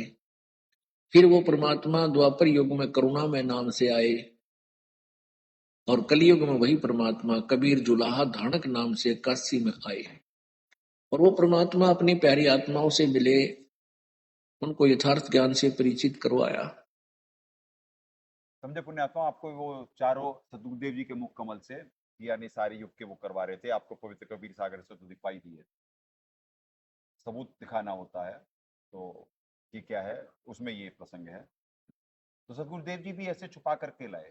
तो पुण्यात्माओं, बाहर भी जो प्रसंग ये था कि जो आर्य समाज टांग खिंचाई कर रहा था उनकी, और वो जीव कंफ्यूज कहाँ से हुआ? कंफ्यूज वहां से हुआ कि अब ऐसे पढ़ कर करके वो तो समझ ले कि मेरे को तो मिल गया जो ब्रह्मा जी को भेद नहीं मालूम है। वहां पे पुराण पढ़ेगा कोई, ब्रह्मा जी को भेद नहीं मालूम है और मेरे को मालूम पड़ गया है, मेरी तो सूत बैठ गया और मैं जपूंगा राधा राधा, जो कि वो कृष्ण जी की इष्ट है। ये अब पढ़ लेगा तो करेगा नहीं। पर उन्हें ये नहीं मालूम कि पुराण का वक्ता कौन है। आगे आपको एक ब्रह्म वैवर्त पुराण में और एक ब्रह्म पुराण में आपको दिखवा दें कि ब्रह्मा जी की कंफ्यूजन देख लो कि ब्रह्मा जी क्या कह रहे हैं। ब्रह्म पुराण से आपको दिखवाते एक प्रसंग, तो आपको रीच सबको मालूम पड़ जाएगी। वहीं पे आपको ब्रह्म वैवर्त पुराण में दिखा दिया गया ना कि उन्हें, जिन्हें ये सर्वस्वा मान करके कर रहे हैं, और वो शापित सुदामा जी ने उन्हें श्राप दे दिया और वो आ गई नीचे, तो भला कौन हुआ? सुदामा जी फिर सबसे बड़े हो गए भाई। ये तुम निर्णय नहीं कर सकते ना, क्योंकि जब तुम्हारी इष्ट की बात आ गई तो फिर तुम वहां पे तुम्हारा ब्रेन काम नहीं करता और महाकाल बुद्धि हर लेते हैं। वहीं पे नीचे लिखा हुआ है, उसी के नीचे ही, यार फिर तो बड़े सुदामा जी इनसे भी ज्यादा पावरफुल हो गए, राधा जी से भी ज्यादा, कि वो उनके श्राप से उन्हें नीचे आना पड़ा। ये निर्णय नहीं कर सकता जी। तो इसीलिए तत्वदर्शी संत की जरूरत पड़ती है कि वो निर्णय करके देगा कि भाई तुम्हारी बुद्धि कहाँ चल रही, तुम मान तो रहे हो ग्रंथ को, तो वो भी तो देख लो नीचे क्या है, नीचे क्या लिखा हुआ उसी पेज पे। तो ऐसे ही ब्रह्मा जी की रीच सुन लो, ब्रह्मा जी की क्या रीच है। या आप पुराण, इसी वजह से तो आप पुराणों की मान करके, इसी वजह से तो परमात्मा माना करे भाई पुराणों का, वेद और गीता जी मान्य है, पुराणों का निर्णय नहीं कर सकते आप। इनकी जो वक्ता है और जो राइटर है, ये भाई बहुत अंतर है सारी चीजों में। यही ये देखें, क्लोज शॉट दें। ब्रह्म पुराण, संक्षिप्त ब्रह्म पुराण, गीता प्रेस गोरखपुर।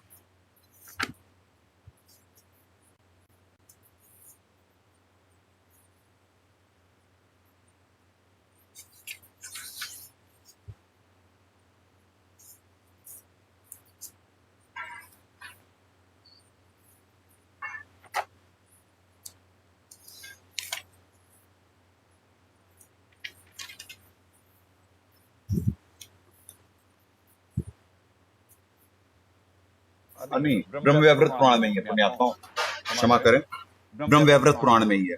ब्रह्म व्यावृत पुराण, गीता प्रेस गोरखपुर।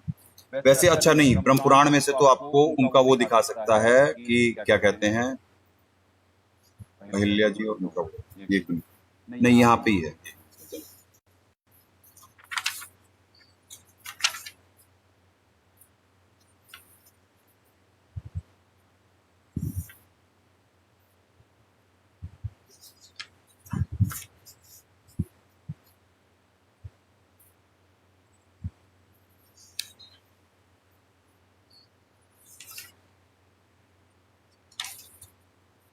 हाँ, कि ब्रह्मा जी ने क्या कहा। ब्रह्मा जी बोले, भगवती तुलसी के प्रादुर्भाव का प्रसंग, ब्रह्मा जी बोले तुलसी ने कहा, ठीक है। अब ब्रह्मा जी का आपको दिखवा रहे हैं, फिर वहां से ब्रह्म पुराण में आपको वो उनका दिखवा देंगे एक प्रसंग से, ब्रह्मा जी की रीच, कि ब्रह्मा जी कैसे वो वहां पे अहिल्या और उसी में, अहिल्या और उसके उसमें ब्रह्मा जी बोले, अतः अपनी कला से तुम्हें वृक्ष बनकर भारत में रहना होगा और समस्त जगत को पवित्र करने की योग्यता तुम्हें प्राप्त होगी। संपूर्ण पुष्पों में तुम प्रधान मानी जाओगी। भगवान विष्णु तुम्हें प्राणों से अधिक प्रिय मानेंगे, तुम्हारे बिना पूजा निष्फल समझी जाएगी। पुण्यात्माओं, इसी वजह से थाल में भी यहाँ पे होती है, और सदगुरुदेव जी पढ़ा भी रहे हैं, आपको बाद में सबूत दे दिए जाएंगे। तुलसी ने कहा, पितामह मैं बिल्कुल सच्ची बातें कहती हूँ, सच्ची बातें कहती हूँ। दो भुजा शोभा पाने वाले श्याम सुंदर भगवान श्री कृष्ण के पाने के लिए मेरी जैसी अभिलाषा है, वैसे श्री चतुर्भुज श्री विष्णु के लिए नहीं है। साथ ही मुझे राधा भय से मुक्त कर दीजिए। ब्रह्मा जी बोले, देवी मैं तुम्हारे प्रति भगवती राधा के षोडाक्षर मंत्र का उपदेश करता हूँ। अब बताओ, ब्रह्मा जी ही 16 का मंत्र दे रहे हैं, इसे हृदय में धारण कर लो, मेरे वर के प्रभाव से तुम राधा के को प्राण समान प्रिय बन जाओगी। सुबह भगवान गोविंद के लिए तुम वैसी ही प्रेसी बन जाओगी जैसी राधा है। तो ब्रह्मा जी भी मंत्र दे रहे हैं, तो कोई पढ़ के कंफ्यूज नहीं होगा कि भैया ब्रह्मा जी गवाही कर रहे, उधर शिव जी मंत्र दे रहे। तो आप बात समझना, जीव कहीं भी कंफ्यूज हो सकता है। अब आपको ब्रह्मा जी का वो बुलवाते हैं, ब्रह्मा जी का एक तो यहाँ पे देख लिया आपने, वो भी मंत्र दे रहे हैं, तो आप कहां से मान लोगे ब्रह्मा जी की भाई। अब यहाँ पे ये ब्रह्मा जी क्या कह रहे हैं गोदावरी से, और ये क्या है, ये सुने, एक प्रसंग है, ये देखिए, संक्षिप्त ब्रह्म पुराण और गीता प्रेस गोरखपुर, ठीक है जी, पृष्ठ संख्या 166। अब ये अहिल्या जी के तीर्थ का ही है, वो आपको वहां पे तो दिखला दिए, श्राप का ये दिखला दिए थे। ये सब सारा, ठीक ठीक है। अब यहाँ पे ब्रह्मा जी की बुद्धि का वो दिखवा रहे आपको कि ब्रह्मा जी आपको हाईलाइटेड दिखवा देते हैं, पुण्यात्मा प्रश्न बड़ा हो जाएगा, आपको हाईलाइटेड दिखवा देते हैं।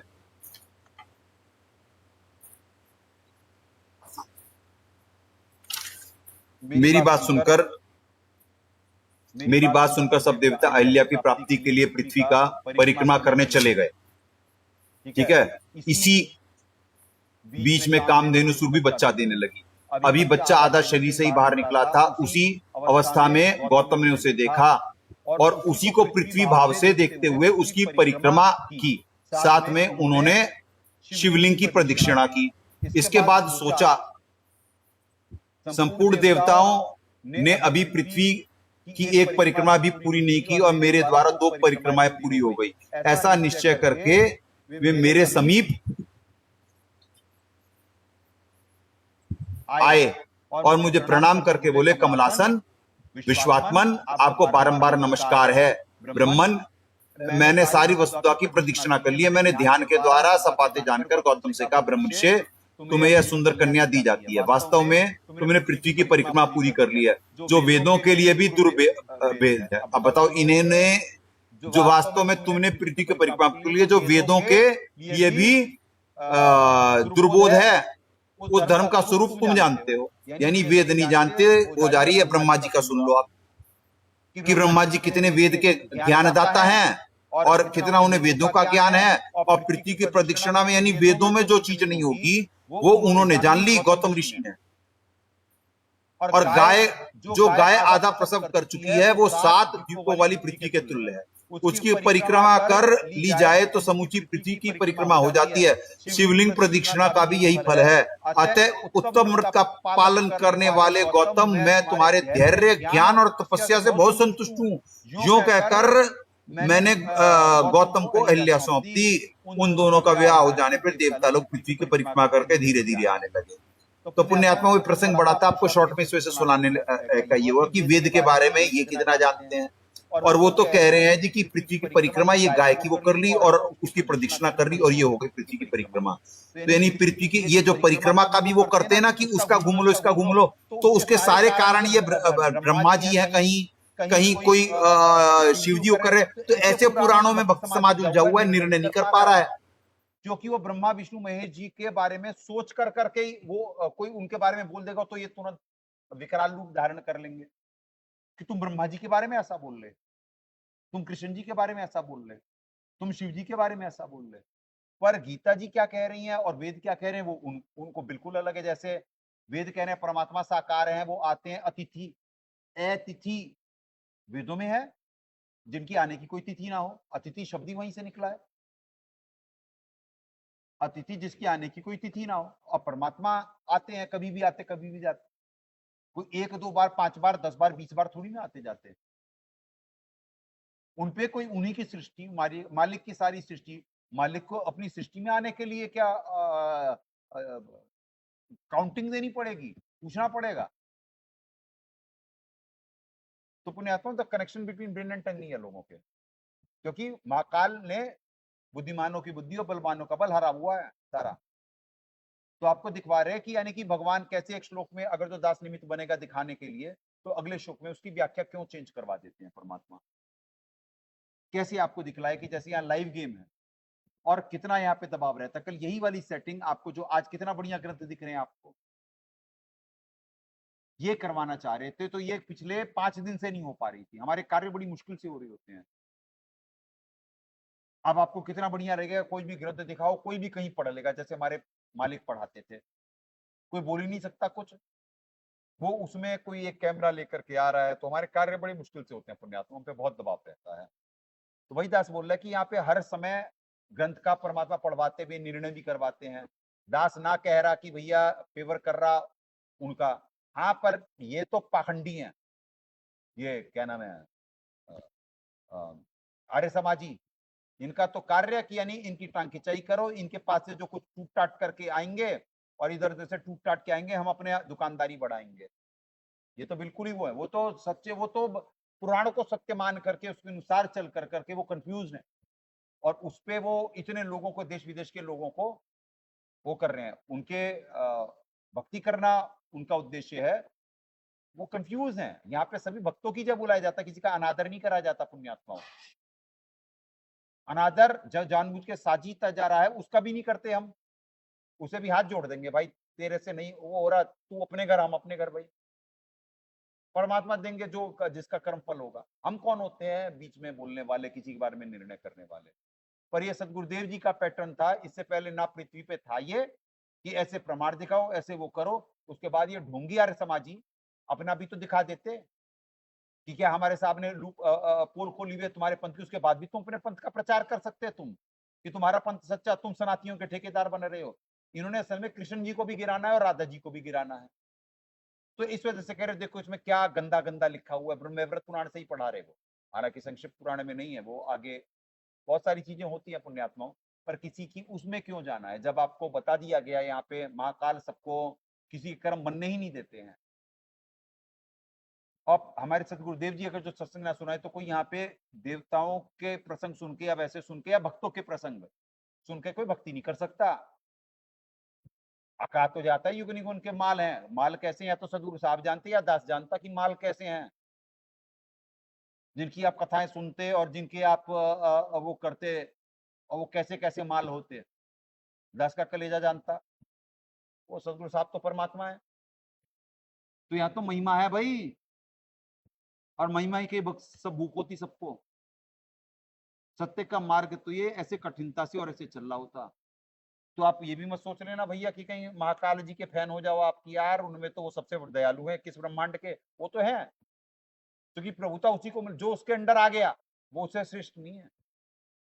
आपका राक्षस स्वभाव जो उनके अंतर्गत है उनसे ज्यादा है, ज्यादा मतलबी, ज्यादा वो भक्ति में कम लगन।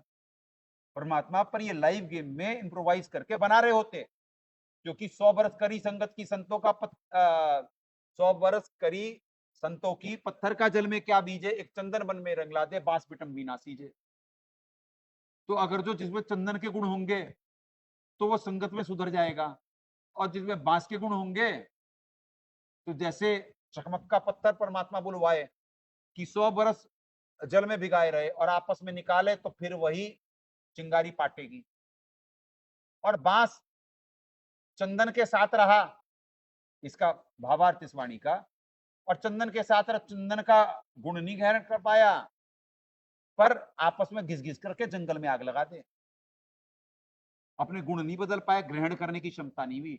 तो इनमें से भी असली 13वें पंथ में से भी जिनमें चंदन के गुण होंगे कि जो ग्रहण कर पाएंगे, या जो बांस ही रहेंगे वैसे के वैसे ही ठूठ रहेंगे, वो तो फिर भाई फिर क्या कहें।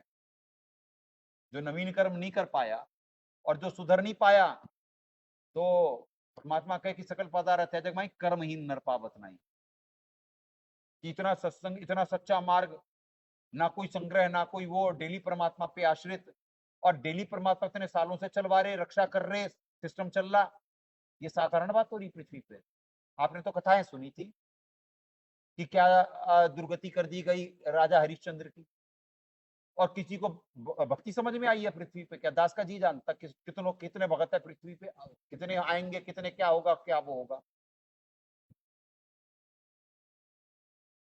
कि उस राजा की क्या हाल होगी भाई जिसने अपना राज्य छोड़ा कि वचन न हारने पे, और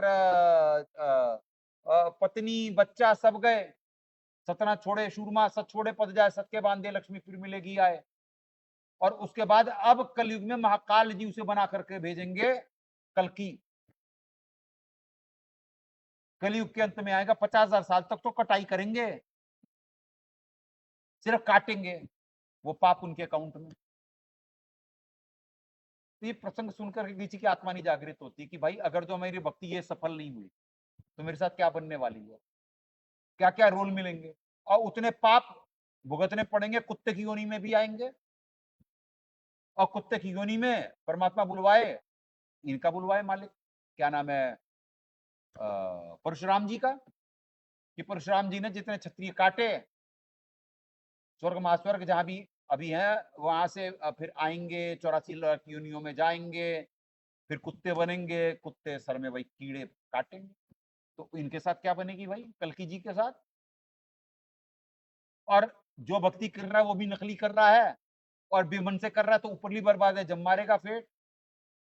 अगर जो चकमक के पत्थर ही रहे, बांस के ही गुण रहे, ना संतों का असर, ना क्या कहते हैं सदगुरु साहब की वाणियों का अनुसरण, और नक्काल ही रहे, पाने के लिए ही रहे भगवान से, तो भैया मिल तो जाएगा यहाँ पे साबर में राक्षसी।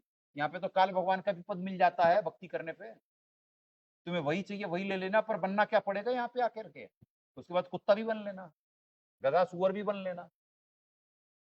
तो पुण्यात्मा ये सच्ची भक्ति है। जब ये सत्य नजर के नहीं आ रहा है जीव को, यहाँ सत्य नजर नहीं आ रहा, तो फिर क्या, कहाँ है सच? पृथ्वी पे कहीं सच होता है? नहीं। ये सच्चा मिशन है। यहाँ पे अगर जो किन्हीं की बात बनी तो बनी, आगे देख लेंगे इनका भी, इन तिलों में कितना तेल निकला है। क्योंकि पुण्यात्माओं, भक्ति का मतलब है अटैच होना। अरे यहाँ पे अभी मन में कुछ आता, परेशान होता दास, परमात्मा कहीं ना कहीं से दया कर देते, क्योंकि दास आश्रित है अपने मालिक पे। दास में त्रुटि हो सकती है, जानबूझ के साची नहीं तजेगा।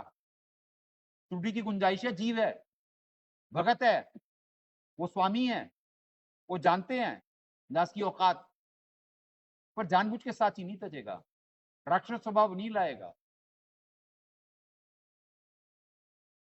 पर यहाँ पे तो जीव का परिवर्तित होने के लिए, यानी इतनी कथाएं, इतना लाइव वो, और उसके बाद गफलत। परमात्मा सत्संग में बताए कि जैसे माता गर्भ को राखे जतन बनाए, ठेस लगे छिन में तेरी ऐसे भक्ति जाए। किसी को कोई चिंता है? दास जानता है कितनी चिंता है किसको, क्या बनने वाला है 12वें पंथ के साथ, क्या होगा अगर जो सही मार्ग नहीं मिला। उद्देश्य यहाँ पे किसी की टांग खिंचाई अब आज नहीं करवाएंगे पुण्यात्माओं गीता जी से, क्योंकि फिर प्रसंग लंबा चल जाएगा। दास जानता है बाहर कितना दबाव है, यही यहाँ पे लटके मारने लगते हैं, और बाहर क्या जीव की हाल होगी वो भी क्या बोले। तो पुण्यात्माओं, चलो एक श्लोक तो दिखलाई देते हैं, अभी तो वैसे ज्यादा नहीं, 1 घंटा 20 मिनट ही हुए हैं, 1 घंटा 20 मिनट ही हो रहे हैं, एक आधा श्लोक तो दिखला ही सकते हैं। गहरी निदर गीता में हमारे साहब जी द्वारा अनुवादित, ये देखें, क्योंकि कुछ न कुछ तो होना ही चाहिए पुण्यात्माओं, नहीं तो बात कैसे बनेगी। अब ये देखिए जी, श्रीमद् भगवद गीता, जय दयाल गीता प्रेस गोरखपुर, जय दयाल गोविंद जी अनुवाद। अब श्लोक 30 तक कल परमात्मा ने दया कर दी थी, आज 31वां करवाएंगे। ये मे मतम इदम नित्यम अनुतिष्ठन्ति मानवा श्रद्धावन्ते अनुसूयन्ते मुच्यन्ते ते अपि कर्म भी। जो कोई मनुष्य दोष दृष्टि से रहित और श्रद्धा युक्त होकर मेरे इस मत का सदा अनुसरण करते हैं, वे भी संपूर्ण कर्मों से छूट जाते हैं। अब देखिए हमारे साहब क्या दया करें।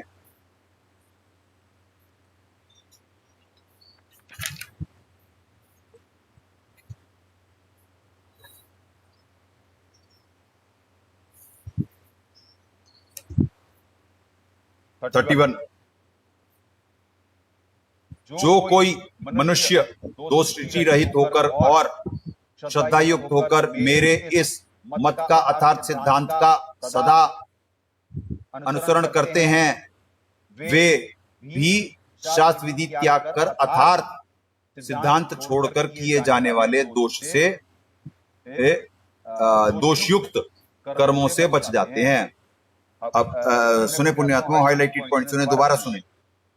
जो कोई मनुष्य दोष दृष्टि रहित और श्रद्धा युक्त होकर मेरे इस मत अर्थात सिद्धांत का सदा अनुसरण करते हैं, वे भी शास्त्र विधि त्याग कर अर्थात सिद्धांत छोड़कर किए जाने वाले दोष युक्त कर्मों से बच जाते हैं। शास्त्र विधि त्याग कर अर्थात सिद्धांत छोड़कर किए जाने वाले दोषयुक्त कर्मों से बच जाते हैं। क्योंकि पुण्यात्माओं यहां मत फॉलो करना है, ठीक है, परमात्मा ने जो ज्ञान दिया परमात्मा का विधान है। काल महाकाल जी भी तो परमात्मा के नुमाइंदे हैं, उनकी थोड़ी ना वो चलनी है। जैसे वो उदाहरण दिया गया कि एसएचओ की मान कर करके राजा का विधान तोड़ दिया तो क्या सजा मिलेगी। तो जो महाकाल जी का भी मत मानेगा ना, वो महाकाल के जाल में ही रहेगा, वो यहां से निकल तो नहीं ना सकता है। और जो महाकाल जी डर करके परमात्मा का विधान बताते हैं और उसका अनुसरण करने को कहते हैं, और वो ये भी बोलते हैं जो शास्त्रानुसार भक्ति करता है वो मेरा प्रिय है, अपना प्रिय भी बताए हुए हैं। तो इसमें निर्णय करना होता कि एक श्लोक कह क्या रहा है, दूसरा श्लोक क्या कह रहा है। और जीव कंफ्यूज हो जाएगा अर्जुन की तरह, कि अर्जुन को जैसे अर्जुन बोल रहे हैं कि भाई ये दोगली सी बात है, कभी आप ज्ञान योग कह रहे हो, कभी कर्मयोग, मेरे को गलत कर्म में क्यों लगा रहे हो। तो निर्णय नहीं कर पाता है जीव। जैसे वहां पे ब्रह्मा जी क्या बोले कि पृथ्वी की प्रदक्षिणा और तुमसे कोई ज्ञानी नहीं, और वेदों से भी आगे की बात बोल दी। अब तो भाई जो ब्रह्मा जी का फैन होगा वो कहेगा यार कि ब्रह्मा जी ने तो सृष्टि बनाई, हमारी उत्पत्ति करी, और वो ज्ञाता है, उन्हें चारों वेद मिले थे, तो उनसे ज्यादा बढ़िया कौन होगा यार, और ब्रह्मा जी।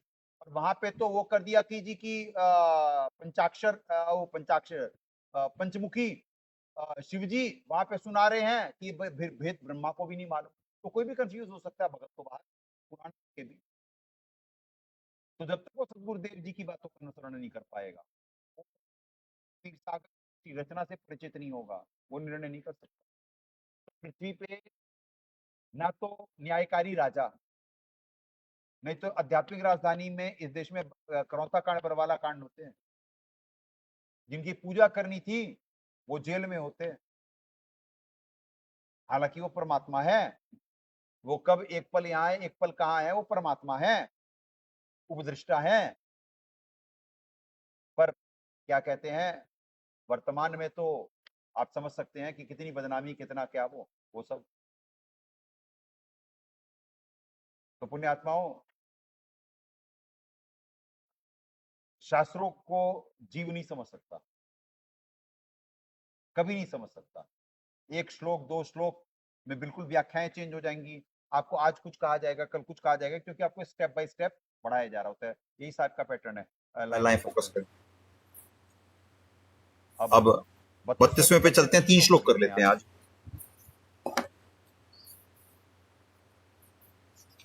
32वां यहां से ही पढ़ लेते हैं। ये तु एतत् अबसूयन्ते न अनुतिष्ठन्ति मेमतम सर्व ज्ञान विमूढ़ान तान विद्धि नष्टान अचेतस्य।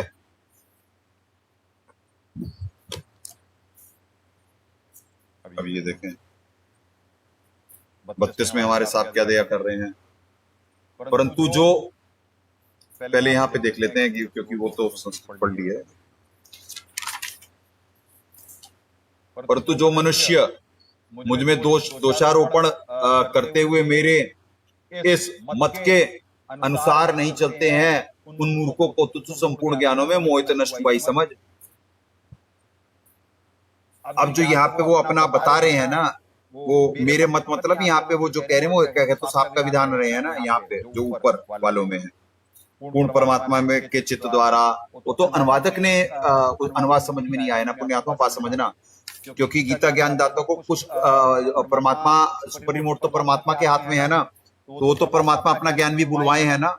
वो तो भले ना बोलना चाहें पर परमात्मा बुलवाए हैं, और बुलवा भी रहे हैं कि भाई कि तुम अगर जो कोई दोष दृष्टि रखेगा तो वो परंतु जो दोषारोपण करते हुए मेरे इस मत अर्थात सिद्धांत के अनुसार नहीं चलते हैं, उन मूर्खों को तू संपूर्ण ज्ञानों में मोहित और नष्ट हुए जान। विशेष गीता अध्याय 3 25 से 29 में अपने द्वारा बताए मत अर्थात सिद्धांत का विस्तृत वर्णन है। 3 श्लोक 25 से 29 में विचार व्यक्त किए हैं कि शिक्षित व्यक्ति यदि शास्त्र विधि त्याग कर साधना कर रहे हैं तो उन्हें कोई अशिक्षित शास्त्र के अनुसार साधना करता हुआ मृत्यु से विचलित ना करें, परंतु उनमें भी साधना स्वीकार करें, परंतु संत से उपदेश प्राप्त करने में अपना कल्याण करें। ये प्रमाण गीता 3:11 में भी है। ठीक है जी। कल 30 तक हुआ था, ज्यादा हुआ था, कल 30 तक ही हुआ था ना, है ये हो गया था पहले यार, ठीक है हैं? नहीं बात है। हाँ, यदि शास्त्र विधि त्याग कर रहे हैं तो अशिक्षित, यानी क्या परमात्मा इसका वो कर रहे हैं कि वो जो अपना मत रख रहे हैं, अपना सिद्धांत का विस्तृत वर्णन है 25 से 29 में, ठीक है जी। शिक्षित यदि शास्त्र विधि त्याग कर साधना कर रहे हैं तो उनको कोई अशिक्षित शास्त्र अनुसार साधना करता हुआ मिले तो उसे विचलित ना करें, तो उन्हें अशिक्षित शास्त्र अनुसार साधना करता हुआ मिले तो उसे विचलित ना करें, अपितु स्वयं भी उनकी साधना को स्वीकार करें, परंतु संत से उपदेश प्राप्त करके अपना कल्याण कराएं। यानी कहने का मतलब साफ कह रहे हैं कि पुण्यात्माओं कि अगर जो शिक्षित और अशिक्षित का यहाँ पे है कि शिक्षित तो शास्त्रोनुसार ही चलेगा, उसी को शिक्षित कहा गया है। यदि शिक्षित शास्त्र विधि त्याग कर साधना कर रहे हैं और अशिक्षित शास्त्र अनुसार साधना करता हुआ मिले तो उसे विचलित ना करें, अब स्वयं भी उसके साधन को स्वीकार कर पूर्ण संशय उपदेश प्राप्त कर अपना कल्याण करें। तो यानी शास्त्रों को पढ़ने से और उनके अनुसार चलने में ये जमीन आसमान का अंतर है। और कोई शास्त्र को पढ़ तो रहे हैं, शिक्षित तो हैं, अपने आप को विद्वान तो मान रहे कि हमें संस्कृत भी आती है, हम शास्त्रों अनुसार चल रहे हैं, और एक अनपढ़ भी है जो शास्त्रों अनुसार साधना कर रहा है। ये है इसका अर्थ कि वो शास्त्रों अनुसार, वो अनपढ़ है, उसे ज्यादा ग्रंथ भी पढ़ा लिखा नहीं है, पर उसे समझ में आ गया कि जो सदगुरुदेव जी का मार्ग है ये सच्चा मार्ग है, तो उसे विचलित ना करें, अपितु खुद भी कल्याण कराएं कि अनुसरण करें उसका। और 13-11 में भी है यही प्रमाण। 11 भी आपको पढ़वा देते हैं, क्योंकि सदगुरुदेव जी जो रेफरेंस देते हैं ना अपने आत्माओं, वो जरूर करने चाहिए कि क्योंकि आपको ये समझ में आएगा, आपको ये कंपैरिजन करके इस वजह से दिखाया जा रहा है कि आपको लगे कि क्या कहते हैं, क्या दया परमात्मा ने कर रखी है, और क्या वो गीता जी जयदयाल गोयतिका जी यानी गीता प्रेस गोरखपुर पढ़ के कोई भक्ति कर सकता है? कभी नहीं। इष्टान भोगान ही वह देवा दास्यन्ते यज्ञ भाविता तय दत्तान अप्रदाय एभ्य च भुक्तंगे स्तेन एवस, क्योंकि उस यज्ञों में प्रतिष्ठित इष्ट देव अर्थात पूर्ण परमात्मा को भोग लगाने से मिलने वाले प्रतिफल रूपी भोगों को तुमको यज्ञों के द्वारा फले देवता इनका प्रतिफल देते रहेंगे। उनके द्वारा दिए हुए भौतिक सुख को जो इन्हें बिना दिए अर्थात यज्ञ दान आदि नहीं करते, स्वयं ही खा जाते हैं। वे वास्तव में नहीं, ये तो 12 पढ़ दिया दास, क्षमा करें। अनेन 3:11 का उदाहरण है, तो क्षमा करें। ये 3:11 देवान भावयत अनेन ते देवा भावयन्तु व परस्परम भावयन्ते श्रेय परम वापस्य अपावस्त। अब इतना साहब उदाहरण देने के बाद यहाँ पे आकर के कह रहे हैं कि अनेन इस यज्ञ के द्वारा, यानी उससे पहले आपको साबित कर दिया गया था यज्ञ मतलब धार्मिक वो अन्न के द्वारा होने वाले धर्म यज्ञ यानी भंडारे। अनेन इस यज्ञ के द्वारा देवताओं अर्थात शाखाओं को उन्नत करो, और वे देवता अर्थात शाखाएं तुम लोगों को उन्नत करें अर्थात संस्कार पर फल प्रदान करें। इस प्रकार निस्वार्थ भाव से एक दूसरे का को उन्नत करते हुए परम श्रेय कल्याण को प्राप्त हो जाओगे। तो यानी कहने का मतलब यहाँ पे जो निर्देशन करा गया है 3:11 में कि भाई कि जैसे यहाँ पे समझाया जा रहा है 3:11 में कि भाई कि तुम ये संसार रूपी जो चक्र यहाँ पे सब एक दूसरे के सहायक हैं, तो तुम पढ़ा लिखा भी है कोई और वो शिक्षित है और वो अशिक्षित को देख कर करके ये नहीं अपने आप को गर्वित होए और कहे जी कि भाई कि तू क्या जाने भक्ति, अपितु उसको वो भी फॉलो करने को, उसे समझने का प्रयास करे और फिर अपना आत्म कल्याण कराए, यानी संत से उपदेश प्राप्त कर करके उनसे भी वैसे करवाए अर्थात उन्हें भ्रमित ना करके प्रोत्साहन करे, यानी वो पूर्ण संशय उपदेश प्राप्त करके अपना कल्याण करे। यही प्रमाण गीता 13:11 में भी है। ठीक है जी, कि जैसे उधर सब सहायक है तो यहाँ पे भी शिक्षित अशिक्षित को भी अपनी विद्वता का किसी को वो नहीं होना चाहिए, मार्ग किसी को भी मिल सकता है, यानी जरूरी नहीं कि जो शास्त्रों का ज्ञाता हो। कितने बच्चे मालिक की शरण में थे जो पढ़े लिखे भी नहीं थे। यहाँ दास के पास भी हैं कुछ बच्चे कि जो पढ़े लिखे तो नहीं है पर ज्ञान समझ में आ गया है, क्योंकि थ्योरी प्रैक्टिकल है। उनकी आत्मा पिछले जन्मों में ये कर चुकी है क्वालिफाई। तो आज इस जन्म में पढ़े लिखे नहीं है बस, पर उन्हें ज्ञान तो समझ में आ रहा है। वो कई पढ़े लिखों से बहुत ज्यादा समझदार हैं, क्योंकि वो सही स्थान पे तो हैं। इसका ये उदाहरण है पुण्यात्माओं। तो उन्हें देख कर करके कोई है तो वो भाई उसे फॉलो करने की कोशिश करे। यानी ये शिक्षितों के लिए, जो शास्त्रों को मानते हैं और शास्त्रों के साथ चलना चाहते हैं, उनके लिए है ये। ठीक है जी। अब 3:33 ये लास्ट है पुण्यात्माओं, आज के लिए लास्ट है। सदृशम चेष्टे स्वस्य प्रकृते ज्ञानवान अपि प्रकृतिम यान्ति भूतानि निग्रह किम करिष्यति।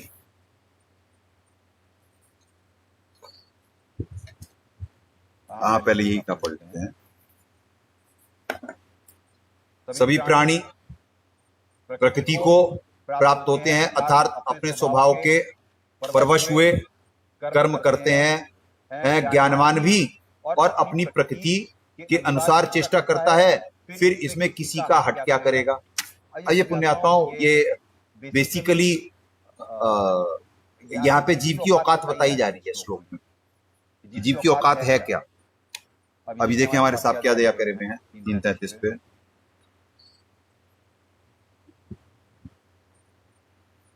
सभी प्राणी प्रकृति अर्थात स्वभाव को प्राप्त होते हैं। ज्ञानवान भी अपने निष्कर्ष द्वारा निकाले भक्ति मार्ग के आधार से स्वभाव के अनुसार चेष्टा करता है। हट क्या करेगा? विशेष स्वभाववश सब प्राणी धार्मिक कर्म करते हैं, कहने से भी नहीं मानते। वे राक्षस स्वभाव के व्यक्ति शास्त्र विधि रहित अर्थात मेरे मत के विपरीत मनमाना आचरण करते हैं। प्रमाण गीता अध्याय 16 व 17 में है। ठीक है जी। विचार करें 3 के श्लोक 33, 34, 35 का भाव है कि सर्व प्राणी प्रकृति माया के वश में ही स्वभाववश कर्म करते हैं। ऐसे ही ज्ञानी भी अपनी आदतवश कर्म करते हैं, फिर हट क्या करेगा? सार। अब देखिए पुण्यात्माओं, क्या क्या दया है। विशेष विचार करें, सार। ऐसे ग्रंथ समझ में आते हैं। ऐसे थोड़ी ना बुलवाने की कलयुग का तारनहार ग्रंथ है ये। भगत को परमात्मा दया तो करे कि वो उसे क्या दे दिए खजाना, पर भगत लोग खुद ही, क्योंकि मन के वश रहे 12वें पंथ वाले, जो साहब उन्हें रिलीफ दिए ना, पाप की पहले कर्म की मार पड़ रही थी, कर्म की मार पड़ रही थी, वैसे कुछ था नहीं। परमात्मा की दया प्राप्त करने के बाद थोड़ा धन आ जाता, कुछ बोलने का ढंग आ जाता, तो जीव वक्ता बन गया और माया में लिप्त हो गया। जो ग्रहण कर रहा था ये अनमोल भक्ति, इन शास्त्रों का अनुसरण, सदगुरुदेव जी का निर्देशन, वो जाके फंस गया महाकाल के दूतों के चक्कर में और अपने कर्म उड़वा लिया। क्या दया करी है मालिक ने। ये तो हिंदी में लिखे हैं, इतना वो नहीं था, पर समझ नहीं सकते ना पुण्यात्माओं। तो खुद के अंदर अगर जो नकलीपन है तो कोई सत्य नहीं ग्रहण कर सकता जब तक असली भाव से वो भक्ति ना करना चाहे। अभी परमात्मा ने इतने प्राइम टाइम में एक आत्मा पे दया करी, इतनी लाखों की संगत में से एक को निकाला उस दलदल से। तो क्योंकि सच्ची लगन थी, इस वजह से। शिक्षित व्यक्ति जो तत्वज्ञानहीन है, सार दे रहे साहेब। अब शिक्षित व्यक्ति जो तत्वज्ञानहीन है, अपनी गलत पूजा को नहीं त्यागते, चाहे कितना आग्रह करें, चाहे सदग्रंथों के प्रमाण भी दिखाए जाएं, वे नहीं मानते। कुछ ज्ञानी विद्वान पुरुष मानवश पैसा प्राप्ति व अधिक शिष्य बनाने की इच्छा से सच्चाई का अनुसरण नहीं करते। उन तत्वज्ञानहीन संतों को, शिक्षितों को, शिष्यों को प्रमाण देकर भी अज्ञानी संतों को नहीं त्यागते। ये भाई ये करवा चुके थे ये। उन अज्ञानी संतों को नहीं त्यागते, अपनी साधना ग्रहण नहीं करते, वे मूड दोनों ही स्वभाववश चल रहे हैं। इसी का भक्ति मार्ग गलत दिशा पकड़ चुका है। इन दोनों को समझना व्यर्थ है। गरीब चातुर प्राणी छोड़ है, मूड मुकुल ठोट, संतों को निकाम के गल जोड़। क्षमा करें पुण्यात्मा, ये श्लोक आपको पहले भी करवा चुके थे, दोबारा रिपीट हो गए हैं।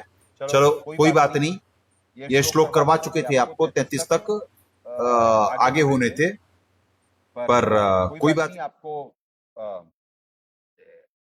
यही से रिपीट ही हुआ। पर हर समय कुछ परमात्मा पुण्यात्माओं निरंतर चिंतन मंथन में करवाते रहते हैं, तो दास उतना लाइव नहीं रह पाता है। लाइव इन द सेंस की क्योंकि चिंतन मंथन भी लगातार नहीं, जैसे अभी ये ब्रह्म पुराण ब्रह्म वैवर्त पुराण, वाल्मीकि रामायण, तो ये पढ़वाते रहते हैं, फिर उसका चिंतन मंथन चलता रहता है। तो इसी वजह से जैसे फिलोसोफर कहा जाता, तो ऋषि संत ही तो होता फिलोसोफर, क्योंकि वो परमात्मा के चिंतन मंथन और नीर खीर का निबेरा करने में निरंतर लगा रहता है। तो कहीं भी त्रुटिवश कोई चीज डबल हो जाए, रिपीट हो जाए, तो ये ना समझना, मजाक उड़ाने वाले तो मजाक उड़ा सकते हैं, कोई बात नहीं है कि भाई ये तो बन रहा संत, ये तो बन रहा लाइव महाकाल, इसके साथ वो कर रहे नहीं, क्योंकि चिंतन मंथन के इतना डीप वो होता है कि दास को कुछ क्षण पहले क्या हो रहा था वो भी ध्यान नहीं रहता है, कई बार इतने लाइव गेम में रहता है दास, यानी इतने वर्तमान में रहता है दास। तो कई बार त्रुटि की गुंजाइश है दास में, दास बार बार निवेदन करता है, पर जानबूझ के साथ ही नहीं करे। त्रुटि होगी हाथ जोड़ के माफी मंगवा लेंगे परमात्मा, किसी से भी, संगत से, भगवान से तो भाई, भगवान से तो क्या भगवान तो का सब है, पर संगत से भी, कोई संगत नहीं है उससे भी त्रुटि हो जाए तो यह काहे का अभिमान, जब जीव है तो अभिमान किस बात का। अगर जो भक्ति सफल नहीं हुई तो भैया यहाँ गधा घोड़ा कुत्ता सूअर बनेगा, कोई भी हो, तो किस बात का अभिमान रख रहे हैं यहाँ पे, इतना ज्ञान सुनने के बाद, इतनी इस लोक की व्यवस्था सुनने के बाद। तो दास तो किसी से भी हाथ जोड़ के माफी मांग सकता, किसी से कुछ भी वो कर सकता। हरिजन तो हारा भला जीतन देता है, यहाँ मान नहीं चाहिए पुण्यात्माओं। तो दया परमात्मा की आपको आज दूसरे शास्त्रों से, और कुछ प्रसंग दूसरा चल गया था, और उसमें अपना भी कुछ परमात्मा ने जो त्रुटि सुधार का एक मौका दिया, तो उसमें दास की भी जो त्रुटियां हो रही थी कि भाई कि वो इस वजह से, तो परमात्मा वो निर्णय करवाए कि इस स्थिति में आपको वाल्मीकि रामायण भी दिखा दी गई, आपको ब्रह्म पुराण भी दिखा दिया गया कि वही प्रसंग अब साहब ने सुनाया है वो दूसरा है, और जो ब्रह्म पुराण कह रहा है वो दूसरा श्राप कह रहा है, और जो वाल्मीकि रामायण है वो बिल्कुल दूसरा कह रहा है। तो उस अनिर्णय की स्थिति में हम पवित्र कबीर सागर पे चलेंगे। उन वाणियों का जे तेरे उपजे नहीं, परमात्मा नित नियम में पढ़ाते हैं, तो शब्द साखी सुन ले, साखी भूत संगीत है जासे लाओ ने, जैसे कर्तव्य कर्तव्य की स्थिति में गीता जी में ना कितने शास्त्र प्रमाण है, तो ऐसे परमात्मा नित नियम में जो पढ़ा देते हैं कि यानी कि जे तेरे को नहीं समझ में आ रहा ना व्हाट टू डू, तो तू शब्द साखी सुन ले, शब्दों को, साखियों को, साखी भूत संगीत है, यानी कि वो जो वाणियां है ना, वो भूत यानी आदिकाल से चला आ रहा है, वो परमात्मा की वाणियां है, तो उसमें निर्णय हो जाएगा। तो उसमें निर्णय है, कलयुग में सुकृत का टेरा त्रेता नाम मोनिंदर मेरा, द्वापर में करुणा मैं काया, कलयुग नाम कबीर आया। तो अब उसी का सारे भगवानों के नाम, और वो जो ऑर्डर चेंज हुआ था उस श्राप की वजह से या युग की वजह से, वो ऑर्डर चेंज नहीं होगा पुण्यात्माओं, वो ऑर्डर वैसा ही करके, बेसिकली इससे ये त्रुटि सुधार था, और इन ग्रंथों का कुछ पढ़वाए हुए थे परमात्मा, तो निर्णय भी करवा दिए। इसी बहाने कुछ आर्य समाज की कुछ वो भी बुलवा दिए कि आर्य समाजी तो घोर पाखंडी, ये संगत की बात नहीं कर रहा, आर्य समाजी बहुत अनेक हैं, यहाँ के भी कुछ आर्य समाजी बड़े सहायक हैं, वो जो संगठन चला रहे हैं उन पाखंडियों की बात कर रहा, क्योंकि पाखंडियों का उद्देश्य क्या है वो दास जानता है, उनका वीडियो एक कर रहे हैं वो वायरल आजकल, इन्हें घेर रहे हैं, क्योंकि किसी को भी ये धर्मगुरुओं की ना आपस में ये जो अपने अपने मतांतर चलाते, इनकी आपस में धंधे को लेकर के वो होती, यार ये आजकल ज्यादा चल रहा है, इसकी टांग खींचते हैं, इससे कुछ टूटेंगे तो हमारे पास आएंगे, हम दिखलाएंगे कि हम सच्चे हैं सबसे, और होते सारे ही झूठे हैं, होते सारे ही झूठे हैं। जहां सच होता वहां कोई पहुंच ही नहीं पाता, वहां पे बाद में आते रोते धोते आएंगे, और तब तक पता नहीं क्या क्या कष्ट सह लेंगे। इसीलिए समझाए तो सिर धर पाओ, बहुर नहीं रहे ऐसा दाओ, जंग जारी है प्रेम और ज्ञान आधार से, भावपूर्ण निमित्त बन अपने कर्म बनाए। सदगुरुदेव की जय। अग्नि पूर्ण ब्रह्म परमात्मा सर्वेश्वर बंदी छोड़ सतसुकृत जी महाराज की जय, तथा उपग्ने सदगुरु साहेब महेश्वर बंदी छोड़ कबीर रामपाल जी महाराज की जय।